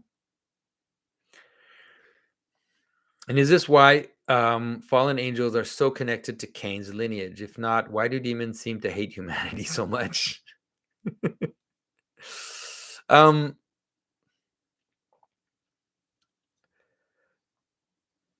Maybe, yeah, for sure. Like, this is a good way to see it. Like, there are some strains or some traditions, for example, that talk about how demons, or the demons that fell, it's because they were jealous of humans and the special place that humans played. And so yeah, so maybe it is a good way of thinking about it. And so why do demons seem to hate humanity so much? I think it's mostly the idea that they want to enslave us, right? That there are patterns of being and beings that have, that, let's say, that manifest certain idolatrous patterns that they want us to fall into, so that we follow them, right? So that we worship them. And so it's basically, you can understand it as beings that embody certain patterns that are looking to be worshipped instead of God. So a jealousy to God and jealousy towards men, where men are meant to ultimately, let's say, rise up beyond the angels. Right? What we say of the Mother of God, more glorious beyond compare than the seraphim, right? She's higher than the seraphim, higher than the cherubim. She's higher than all the angels. And so Humanity is meant to be above the angels ultimately. There's a mystery about that, by the way. There's a mystery about that, even in terms of things like cognitive science and in terms of understanding the manner in which identities exist through embodied intelligence. All of this is not, it's not arbitrary, right? None of this is arbitrary. So maybe that helped a little bit. So Wyatt Lawrence, what is the symbolism of the Great Pyramids of Giza? um, I think that I've said on my that Egyptology is a certifiable disease. I think so. I think Egyptology is just, most of Egypt symbolism is just complete hua, like it's just complete nonsense. But you can understand the symbolism of pyramids in general. That is, it's basically a mountain. It's just a mountain. It's a symbolism of a mountain. It's a triangle. It's a mountain. It's like a ziggurat. It's like so that's really what the symbolism of those of pyramids are. And so they're a symbolism of the manner in which, let's say, the transcendent heaven meets earth and then comes down into the world. But it's like, I don't really know what those pyramids are for in terms of a more specific. And I think a lot of people speculate, and I think probably most people don't really understand much about Egyptian symbolism. It's just lost, and it's just speculation, to be honest. And I mean, just because they translated the hieroglyph doesn't mean they understand what's going on there. So I mean, it's interesting to see something. Sometimes you see parallels, and it's like, oh, it's interesting. But I really wouldn't spend much time on Egyptian symbolism if I were you guys. Jeff Dunlop asked, "What is the meaning of the moon landing? What is the redemption of Werner von Braun, or a continuation of the Nazi worldview?" You mean Werner von Braun? That's the guy who joined NASA. Is that what it is? Yeah. Well, let me just see this. Yeah. Okay. Yeah. So he's the Nazi that became became the NASA. I mean, what is the meaning of the moon landing? It's the meaning. The meaning of the moon landing is basically the disenchantment, like the the highest point of disenchantment of the world would be something like the moon landing, where it gives you the sense that none of this means anything. Like none of these lights up there mean anything. That none of this has any. It's like it's a form of alienation. It's like the ultimate alienation.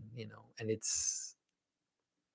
think of it like this. Think of it like it's this success in disembodying self from your experience and perceiving the world from a completely alien point of view.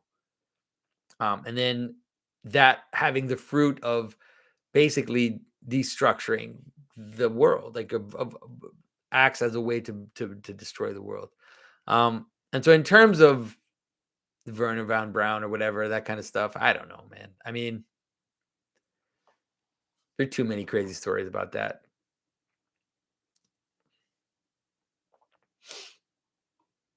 I mean, you could say like it's about power. A lot of this stuff is just about power. All right. All right, Josh. You've talked about the subject of piercings. I've had my own thoughts on how Christ was pierced through both hands, his feet, side, and then thorns on his head, and by flogging. But it seems there is a greater picture of how all of these piercings are completion or fulfillment in a lot of ways. Can you expound? Yeah. This stuff, you guys, this stuff is hard to talk about. The piercing thing, like I think it was on the last Q&A that I ended up talking about piercings, and the kind of subject that you regret talking about as soon as you've talked about it. But let me just give you a few hints about how the story of Christ is just so completely crazy. Not crazy in the sense that it just contains everything. And so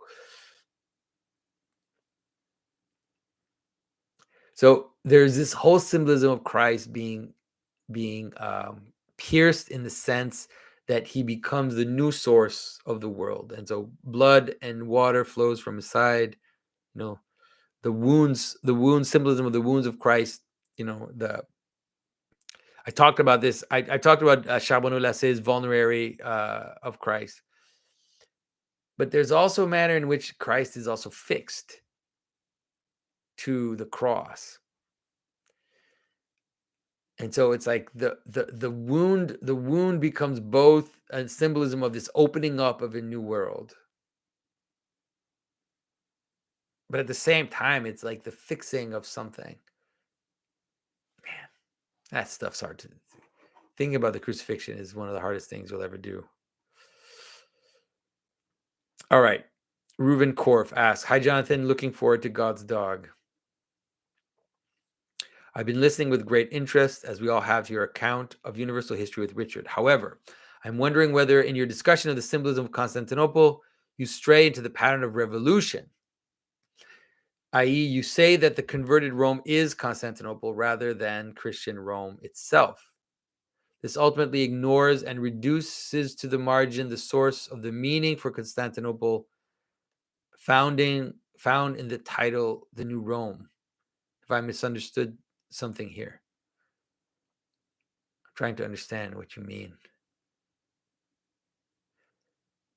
Okay, so you say that the converted Rome is Constantinople rather than Christian Rome itself. So I'm not sure there's what's the difference between those two? I'm not sure I understand it. This ultimately ignores and reduces to the margin the source of the meaning. So I think Constantinople was Christian Rome. That is, it was a refounding of a new Rome under the Christian banner. So it's basically a baptized version of Rome, is the way to understand Constantinople. So I'm not sure I totally understand why this is a pattern of revolution. Yeah, sorry. I don't totally understand the question. I wish I did. Might just be late too. It's not that late actually. But some of your questions, guys, just crazy doozies. All right. Dean Parker asks, look at this question. Dean, what are you doing? Was there anything symbolic about the 1980s satanic panic, particularly for those that were falsely accused of heinous crimes? Do you think a similar pattern might repeat? I don't know. I don't think so. I don't think that a similar pattern will repeat. And I think that let's say the satanic panic, just like a lot of these things, so you can understand. Okay, so think about the people in the most common sense, right? In the most basic, like the regular Joe Six-pack, like whatever, like the most common type of person you can imagine. And so you have to understand those people as the building block, like the building block from below of a society, right? The peasants, and so they actually from below hold the world together. Okay. And so the people that are down here, they don't understand. They're not the smartest people, but they're the most embodied people. That's why there's a sense in which peasants don't go to hell, right? It's like intellectuals go to hell, and priests and bishops go to hell. If you look at images of hell in the Middle Ages, it's like the peasants don't go to hell. It's all the monks and the priests and the bishops and the kings. They go to hell. But what I mean is that there's a sense in which they're very embodied, and so sometimes things starts to shake up, and this lower part of reality is like rings an alarm bell, and they're kind of embodying or intuiting or noticing a change, and it's very unconscious, and so they start to ring the bell, and when they ring the bell, things start to manifest themselves in a weird way. And so the satanic panic, as much as the witch craze that happened, in the early Enlightenment, and around that time, it's the marker of a transformation. So you have to look at the way things are described, not necessarily as just descriptions of events in a very discrete way or a very concrete way, but rather as something which is happening. And so it's like the satanic panic, or the satanic change, did happen in the late 70s and 80s. Like there really was a train, like there really was these changes happening in culture, which were taking Christianity out of the center of cultural discourse and putting in something which was satanic in a broad sense, which was about the passions, which was about greed, which was about all these things, which was about self-aggrandizing. All of this stuff was there. So then this manifests itself in like almost in a story, literary imagery, and all this imagery which kind of pops up. And so you could think that someone, let's say,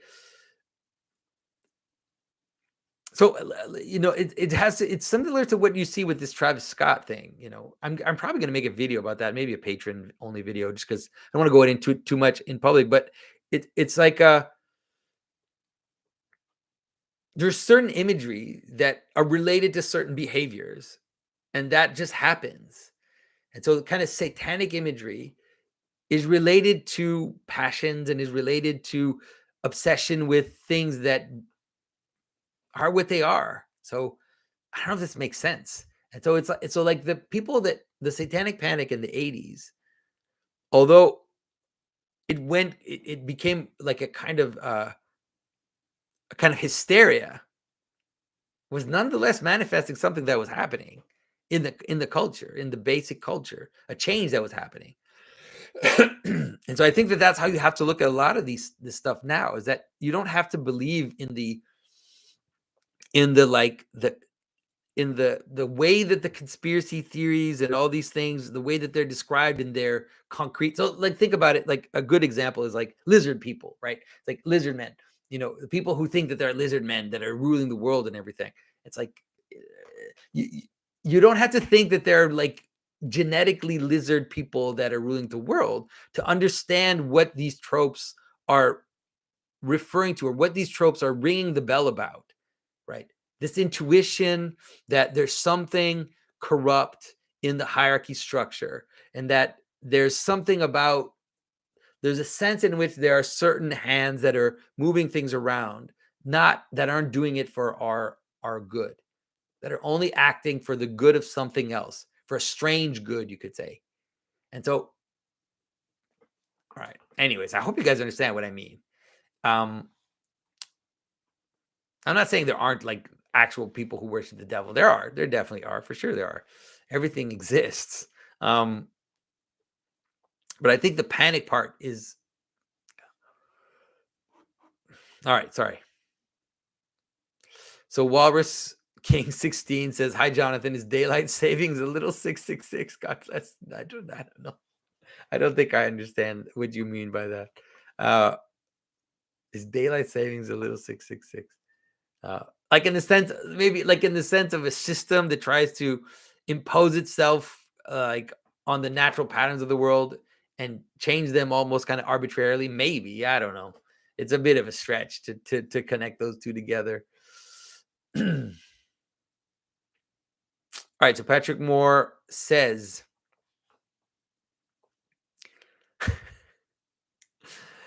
what is the symbolism of torture and mind control? Example, MK Ultra. Man, what if a community who consciously takes part in torture and mind control of an innocent person, and in the process destroy that society? I'm not sure I understand your question. What do you mean, and in the process destroy that society? I mean, there's nothing like MK Ultra is just evil. Like, and MK Ultra is an example. Okay, so let's say it this way. So people are gonna freak out when I say this. Okay, so like because some people are not gonna understand what I'm about to say. When I'll say it, it's like MK Ultra is an example of the lizard people that are acting, that have infiltrated power and are acting in the world. All right, let's unpack that. It's like MK Ultra is an example of evil forces that were able to infiltrate the secret parts of our governing structure, and were able to do horrible things to their own population in order to make themselves more powerful. Do you see what I'm trying to do here? Like, do you see where I'm trying to bridge the story verse and what's happening? And so hopefully that makes sense to you guys. Hopefully you understand what I'm talking about. And people won't clip this and say Jonathan believes in the lizard people. Man. All right, Nina Morris asks, is Maui from Moana a St. Christopher? No, I don't think so. I mean, maybe, kind of. I don't know. Because he carries her across the waters. Kind of, I guess. Yeah, I hadn't thought about that. Maybe. All right. Man, how many questions are left here? I'm running out of breath here. All right, I need to go a little faster. Janet Horseman. When you use the word eschaton, do you mean the same thing as the phrase age to come that Jesus and Paul use? Also, when Jesus says, whoever believes in him will not perish but have eternal life, what does he mean by eternal life? I always thought it meant unending time that would occur in the age to come. But now, since listening to some of your content, I understand eternity is something separate from time. Do you think our resurrected bodies will inhabit both time and eternity like Jesus' resurrected body seems to? So I understand the word eschaton as the age of ages. The age of ages is a good way to understand it, because that's what we say in our prayers, till the ages of ages. That is, let's say eternity is like something like the time of time, or the heaven of heavens, right? And so the age of ages is a place in which all ages culminate into one. I don't know how else to tell you. And so that's what the eschaton is. It's the totality of everything brought together. So the totality of all the ages, the totality of all of time brought together. That's the eschaton. And eternity is something like that in terms of, but not exactly the same. Eternity is eschaton. The eternity seems to be even more than that, than just eschaton, because eschaton seems to be like, let's say you take all of time and all of society, and then it comes to its end. And when it comes to its end, it like reveals the meaning of everything, the meaning and the totality of all that happened until then. It's like a kind of like that's why it's a judgment, And so you could say that, when you play let's say you play a football game, and then when the football game ends, then you understand and the consequences and the fruits of all the actions that were taken during the football game. So while the football game is going on, you see the players playing, but you don't know what the fruits of those actions and those interactions are going to be. You only know the fruits of that at the end. So the end becomes a light by which we look back and we see all of what happened before. And so it judges all that, and it reveals the purpose of all of that which happened before. And so imagine something like that, but for everything. All right, this is as good as I'm going to get. Also, I'm getting tired. All right, so Brad Holcomb says, hey, Jonathan, I really appreciate all your work. I wanted to ask what the mandorla almond symbolizes. I know it surrounds Christ in the transfiguration icon. Is it the coming together of opposites, heaven, spirit, and earth matter? I think it also relates to the Vesica Piscis and the fish symbol. Yeah, I've had some people tell me that there's definitely a relationship between the Vesca Piscis and the fish symbol in ways that I didn't totally get, until this is a priest, which the name Father. I'm sorry, Father, that I Father Philip Cantos. Yes, he's the one who told me about this. He said if you look at an image of at Anastasis, sometimes Christ is standing on the doors of Hades, and the doors of Hades, the way they're placed, they often act as the tail of the fish. Like you have this fish and it creates the fish. And I was like, man, I need to think about that more.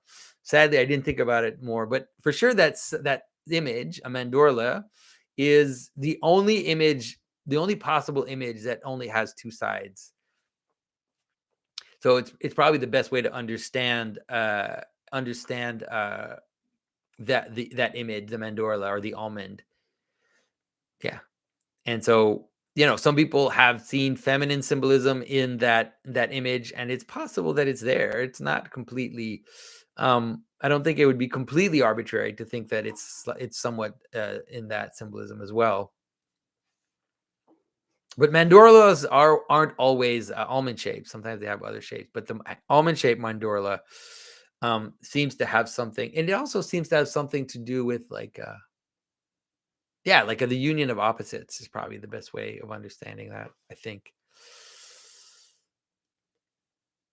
All right, so Daniela Pearl Ross says, while the Kyle Rittenhouse trial is so pervasive in the U.S., I can't help thinking about Pontius Pilate and the show trial that convicted Christ and led to appeasement of the mob. This must be a very old symbolic pattern. Can you talk about the symbolic meaning behind this pattern of trials? Thanks. So I'm not going to comment on your American politics, guys. I'm not American, but the idea of a trial, especially a public trial that is serving a form of sacrifice, is maybe the way to understand that. And so you can understand how the mob or the people, they are looking, right? They're looking for a way to appease their anger, or to appease the sense in which this person is responsible for all their problems, becomes an image, becomes a totem, right, of all the problems. And so they project all the sins into that person. And then that's when the trial can become something like a show trial, and that the person, the judge or whatever who's in charge of the trial, will want to give that person as a sacrifice to the mob to appease them, because it's a scapegoat situation. And that's what happened with Christ. And that's what happens usually in show trials. All right, Norm Grondin says, he starts by saying, this is obviously too big to fully delve into a Q&A. All right, Norm. Thanks, man. But I wonder if you can touch upon the symbolic relationship between the transfiguration, the resurrection, and the ascension. Is each a small fractal of what follows? Or maybe how the role of light plays into each?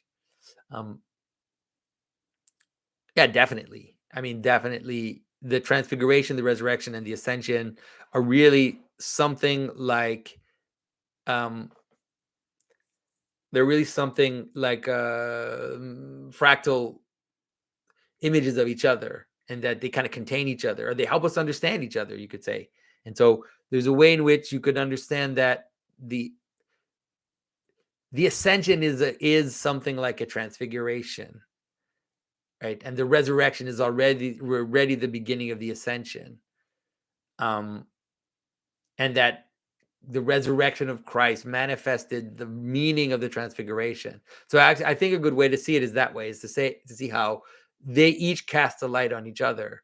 And so if you understand all three looking at each other, you'll have a better sense of what's going on and what is the ultimate purpose of the incarnation, we could say.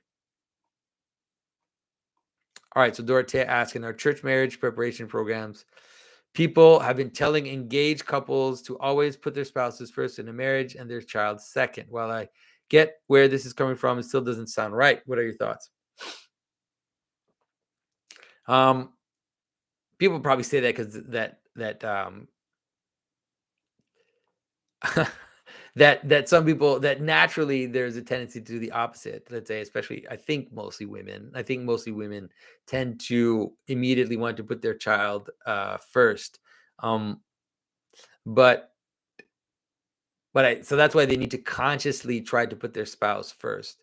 And this is important because it creates the proper relationship uh, of hierarchy between the children and the parents, and it also models a relationship, and so it also models the manner in which the couple exists together. And so that's better because the child will see a model of a couple, so that when that child grows up, then they will be able to reproduce it. But if let's say the mother puts their children ahead of the father, then that child will not be able to properly engage in a healthy relationship when they're older. All right, so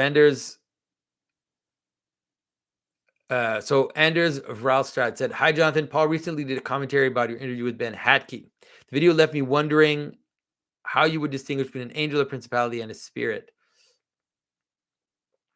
Um, so maybe this can give me the opportunity to say that, by the way, like, there was some misunderstanding, and like, I really enjoyed Paul's video because he really helped me to think of certain things, like to phrase certain things the proper way. But I think there was a general misunderstanding about Ben, which is that Ben is actually Catholic. Like, Ben is not like just an atheist materialist. He's actually someone who grew up in a very Catholic world and went to a very Thomistic college. So he actually grew up with a lot of Catholicism, and is very knowledgeable about Catholicism. Now, I think that for sure it was clear in the interview that you could see that Ben is questioning his faith, that he's struggling with some elements of Christianity, but he wasn't just like a kind of atheist materialist the way some people perceived it. So that's one. Second of all is that, so angel, principality, and spirit, they're related to each other, right? They're related to each other, but you can understand that there's something like so you could say that angels and principalities are spirits, and that principality describes the type of spirit that is a the head of bodies, that is the head of certain realities. So it's a principle, right? It's the principality of an aspect of reality, right? And so angel usually means messenger. And so in general, so the angel is that which carries that which is above down lower to that which is below, and then carries that which is below back up above, you could say. So the angel moves back and forth between heaven and earth. You can understand it between, like, Jacob, when he sees the angels going up and down the ladder of reality. And so, but then these can be interchangeable, right? Because you could say that a principality is an angel, because if it's a proper principality, then it's in manifesting let's say the higher will into lower aspects of reality by being subject to God and being, let's say, the angel of this city or this aspect of the reality. Then it's acting like an angel because it's bringing the will of God down to a lower level. It's communicating it and bringing it down to a lower level. And so that's the best way that I could help you understand it. So, to a certain extent, some of these terms are interchangeable, but they can also be used more precisely if we want to talk about specific things. And so, let's say you have a spirit. There's an aspect of you that is spirit, that is invisible, that is pattern, that is all these things. And you also, to a certain extent, act as a principality in a lower way, but maybe not in a cosmic way. And you also are an angel, can be an angel. Sometimes the angels in scripture It just means messenger. So you can also be an angel of God, but maybe not in a cosmic way, at least not yet. And so maybe in a more local way. So hopefully that helps to understand. It's the best I can do with that. All right, so Garrett Widner says, hello, Jonathan, forgive me for the foolish question, but does Jesus ruling at his Father's right hand imply equality? And so forgive me, from what position is the Theotokos granted to rule? If I'm in any way onto something, would this be best not to discuss? If I'm not, could you perhaps tell me what my error is? So being on the right hand implies it implies a hierarchy of function, at least. And so the idea that Christ is at the right hand of the Father implies that there is not necessarily a hierarchy of nature, because that's important not to have that in the Trinity, but there's definitely a hierarchy of function. And so the right hand is something like the surrogate of the center. That's the best way to understand it. Actually, if you understand that, you'll understand a lot of stuff about right hand symbolism. And so the right hand, because the right hand is that which, let's say, brings towards himself.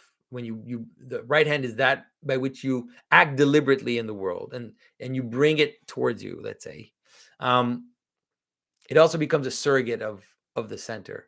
So the right hand man will be something like, you can understand it like my right hand man is the one who represents me when I'm not there.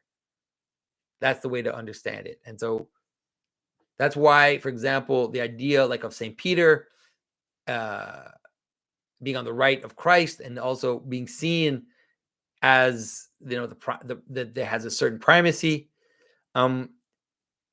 And you can understand that's why, for example, if you look at, and there are different ways to think about it, but if you look at icons of, let's say, the Ascension, the Mother of God will be in the center, right? But if you have her direct relationship with Christ, she'll be on his right hand. So that's the way to understand that in terms of right hand symbolism. You'll understand it. You'll see it. Like I said, if you understand that, you'll understand a lot of stuff about right hand symbolism. And also, if you don't get that, sometimes you'll be confused at why certain figures are on the right and then in the center in other images. All right, so Benjamin Kincaid says, hi, Jonathan. I was wondering why crowns are associated with royalty and their symbolic value. I understand that it probably has to do with the value of precious metals adorned above the queen, but why didn't we emphasize valuable pendants over the heart as the primary symbol of royalty? Because the crown is glory. So a crown is the manner in which you participate in something which is beyond yourself. So that's what glory is also. It's like it's an extension of you that's not you, that's kind of added to you, but makes you participate in something higher. So that's why the crown comes from heaven, right? God gives you a crown from heaven. That's why Samuel pours the oil down on the head, the shiny stuff. He pours the shiny stuff from above. And so, yeah, that's the best way to understand it. So think of anointing, for example, as putting shiny stuff on your head, as like a pointing, like that separates you from the crowd, right? Pulls you up, and in pulling you up, right? You're both hold so the king both holds the kingdom together, but ultimately has to do it in the name of something which is beyond him, or else why would people join together under him? They might do so for, let's say, suspicious reasons, like getting loot or getting, accumulating stuff. But if you want something that is more noble, then you need that movement up. All right. So Marcus David, why does someone who follows Christ need to get baptized in order to officially considered part of the church? I don't see the need for it. What exactly is it that baptism does? So Christianity is a participative religion. It's a ritualized, participative religion. Despite what some of our Christian friends want to believe, it has sacraments. And sacramentality is a manner in which we are bound to that which is above, and we receive from above, and then we also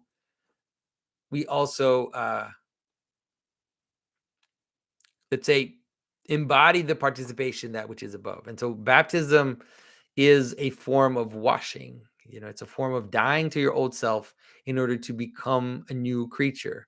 So it's a transition between an old world and a new world. It's a transition between, yeah. And so I don't know how else to say it.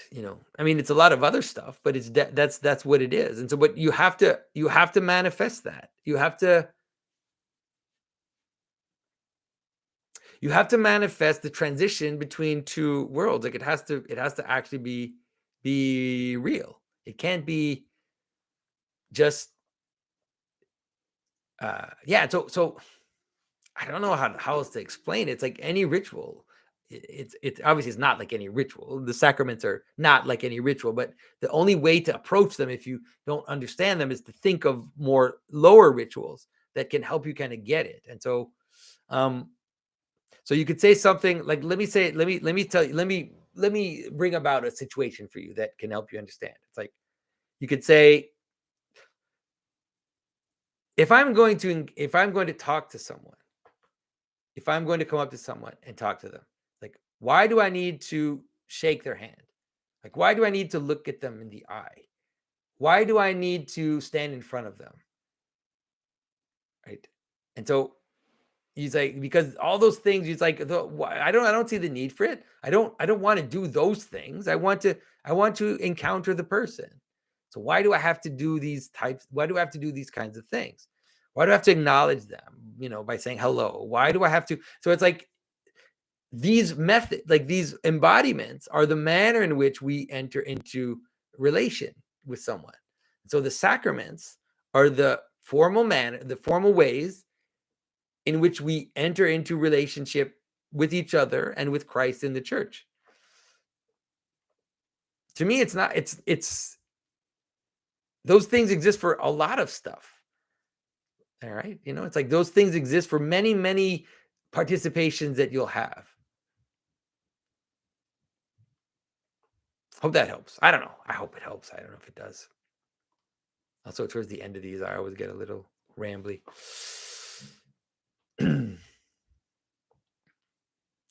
All right. So Alyssa says, "Hi, Jonathan. Could you please help me to understand how to conduct myself in the current situation?" Man, the imposition of control over private life and body around the world. It terrifies me to death as the events unfold, and I'm not sure I could withstand if things go completely downhill. I was thinking of attending the walks, but something within me is uneasy with this idea. And after watching your video on the two-headed serpent of discourse, I think I'm thinking in a wrong direction. I don't know what else I could do to make any difference.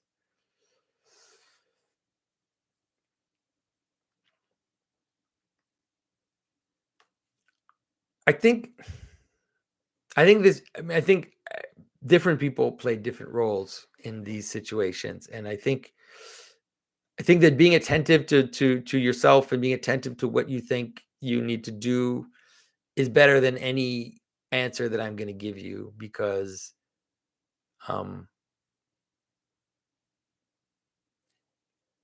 yeah, I wish I had a simple answer to give you. I don't know.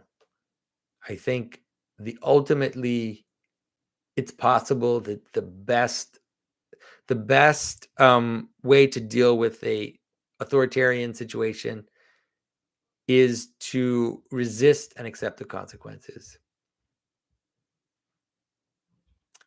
That seems to me to be the most Christian path, but I don't think it doesn't mean that everybody has to do that.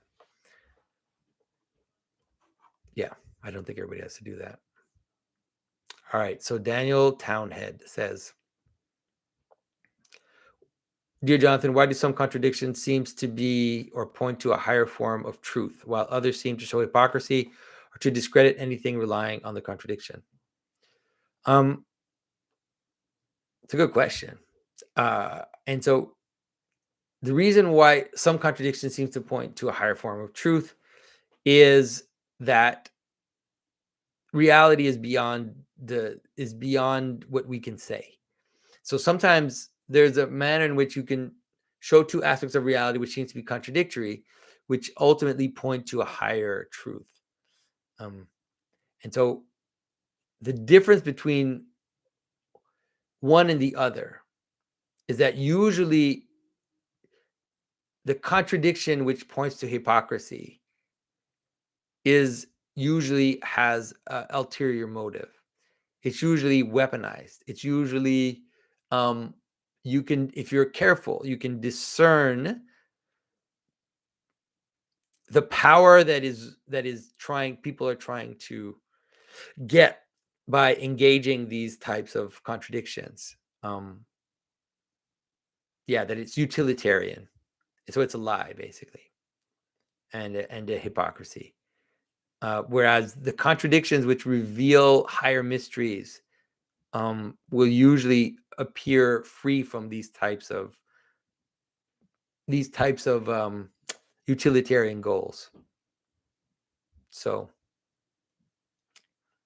hopefully that helps. So Drew McMahon asks, you recently talked about monsters being something we might use to fight off other monsters. Does this seem to align more with Jung's idea of integrating the shadow rather than the Christian idea of removing it altogether? Or do I not have the correct understanding here? Thank you.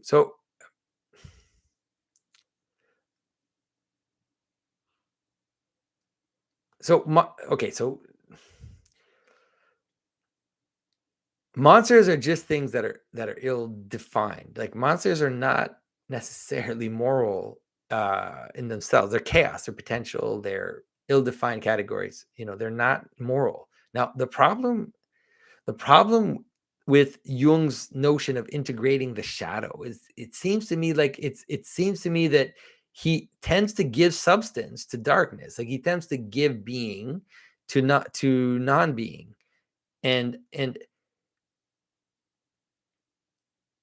so I think, so for example, a Christian will say something like, be aware of your shadow, like be aware of your darkness, be aware of your death, like stay aware of those things. um but it seems like Jung's idea is more like you need to become conscious of your worst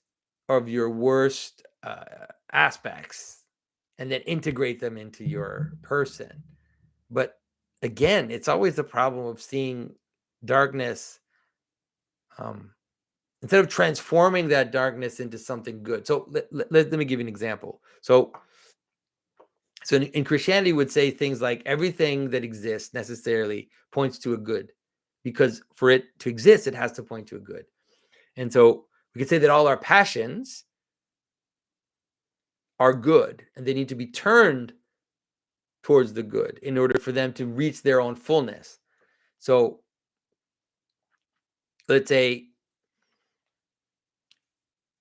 like, even something like can I say this? Like, let's say your desires for sexuality, your desires for food, these can be turned right towards something which would transform you spiritually. So what Jung seems to say is something. I mean, I'm not a Jungian, but what I encounter is more like, you have all these dark fantasies and you need to integrate them in order to be full. But it's like, okay, that to me, that is very different from the idea of you have all these desires and you need to be able to, let's say, turn them towards the good so that then they become full. Because if they're just dark, then they're actually like fragments. It's not that they have body in themselves, that they're like ligaments, or like they're strands of things which that don't connect.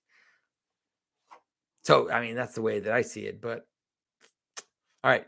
So Scotty Thorpe asks, "Hey Jonathan, the book The Cloud of Unknowing, we're taught about two realms in centering prayer called the cloud of forgetting beneath us and the cloud of unknowing above us. Can you describe these concepts in our symbolic worldview? Thanks."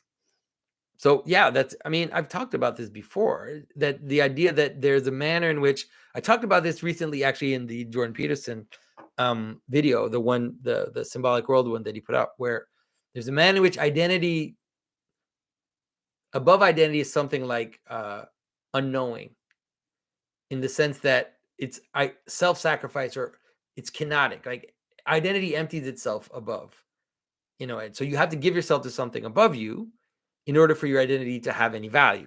So it's like the highest point of identity is something like sacrifice of identity, sacrifice of knowledge, sacrifice of gnosis, even in that sense, where above knowledge is unknowing. Now, below, there's another darkness, which is also a breakdown of identity, which is forgetting, right? Which is not being connected, being disconnected. So let's say Jonah at the bottom of the whale forgot God, like was forgotten by God, or forgot God. And he had to remember God in order to be reconnected to God. But then there's also a sense in which above that, giving himself to God would be something like a sacrifice of himself into that higher state. And so they're opposites. Now, it's really important, because a lot of people today, super subversive people, will try to trick you in thinking one is the other. And so we'll try to connect, let's say, I'm telling you, it's going to happen more and more. We'll try to connect something like hybridity, strangeness, fluid identity with divine unknowing. I'm telling you, if you haven't encountered it yet, you're going to encounter it pretty soon. You might even encounter it coming out of some churches. And so that's the deep confusion. It's the deepest confusion. So watch out for that stuff. All right, so we're almost done here. Connor says, "I find the scene in Genesis 15 where Adam brings all the animals to be cut in half very interesting, but I don't know what to make of it. He brings a heifer, a female goat, a ram, all 3 years old, a turtle dove, and a young pigeon. The land animals are cut in half and the birds are not. When the sun goes down, there was a flame, and behold, there appeared a smoking oven and lamps of fire that passed between those divided pieces." Could you explain these passages? Yeah, I mean, kind of. Matthew would probably be better at explaining this. So you can understand that it has to do, like, think about it in terms of body and light, or body and spirit. And so it's like you create a body, and then there's the flame, like, let's say the flame manifests itself amidst that body. I don't know how else to say it. Like, I don't know how else to explain it. So the light is in the center of the death. Like, the spark appears in the carcass, like the spark. So it's like honey found in the body of the dead lion, or it's like Christ moving down into Hades. So I'm just going to give you analogies, because I'm not going to explain this to you.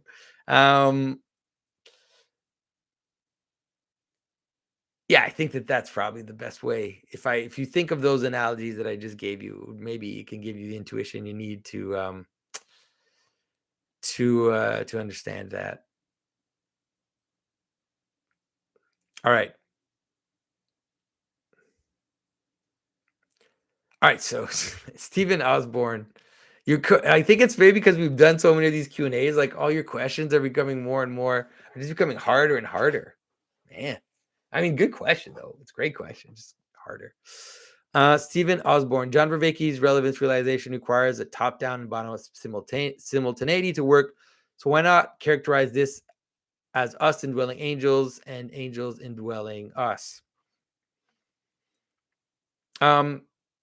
Yeah, I mean, something like that. So, read Saint Maximus, dude. Saint Maximus, it's awesome about this, and so it's mostly the idea of, when so distinguishing, for example, the way that Christ, when he talks about you are in God and God is in you, and so Saint Maximus will distinguish those two as being different, right? And he'll distinguish them in a way that is top down and bottom up. So something like Christ in you or God in you is that Christ becomes your head, becomes the heart, becomes the head, becomes the source, becomes the thing towards which all things culminate. So that's the matter in which Christ is in you. He's in your heart of hearts, right? Or he's the head of the body. There are differences between those two, but sometimes they can play a similar role. And you are in God in the sense that through a communion of love, right, you become the manner in which God appears in the world. So you become the body of Christ. So we are in Christ in the sense that we are his body, and he in Christ is in us in the sense that he is our heart of hearts or our head. So you can see it's so powerful. Like you can see how it's just these two things moving up, this top down and bottom up ontology is just great in St. Maximus. All right. So Arthur Holmes Brown. Last question, guys. So, hi, Jonathan.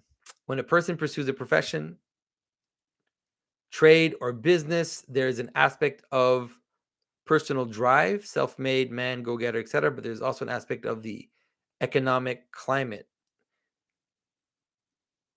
Can the economic environment be thought of as the feminine preparation of the space, while the action of knocking on doors and pressing through until you get the job or make the sale be thought of as masculine? Further, could extreme free market capitalism be the masculine extreme, while the extreme socialism is feminine extreme? Yeah, not sure about this last part, but the first part for sure is exactly right. That is that you could understand it, and you could understand it really like you could understand it almost like use breeding as or like an actual, as a sexual encounter as an image of this, which is that the salesman has to, if the salesman wants to be successful in making sales, because let's say he's encountering indefinite amount of people, like he's encountering all these people, so he has to quickly be able to recognize the right the right potential for the thing that he's selling, because he's going to waste his time. He's going to waste his seed if he doesn't, if he wastes his energy, if he doesn't find the right potential so that what he's selling or saying will connect with someone who needs that, or can be convinced of that, right? And so you could see it also, you could see it the other way around as well, which is that let's say you're you're the client now, right? And you're looking for your needs to be to find a service or find something which will fill your need, right? And so you also have to be attentive, and you have to be able to discern the right seed. You have to be able to discern the right company, those that are honest, those that will deliver what they say they'll deliver. You have to be able to identify those that have the proper product, because there can be a miss, like the heaven and earth can miss, right? I don't like something as simple as, right, you need a cable for your computer or whatever, and so you're not careful, and then someone convinces you to get this cable, or you buy the wrong cable, then there's a mismatch. Heaven and earth don't fit.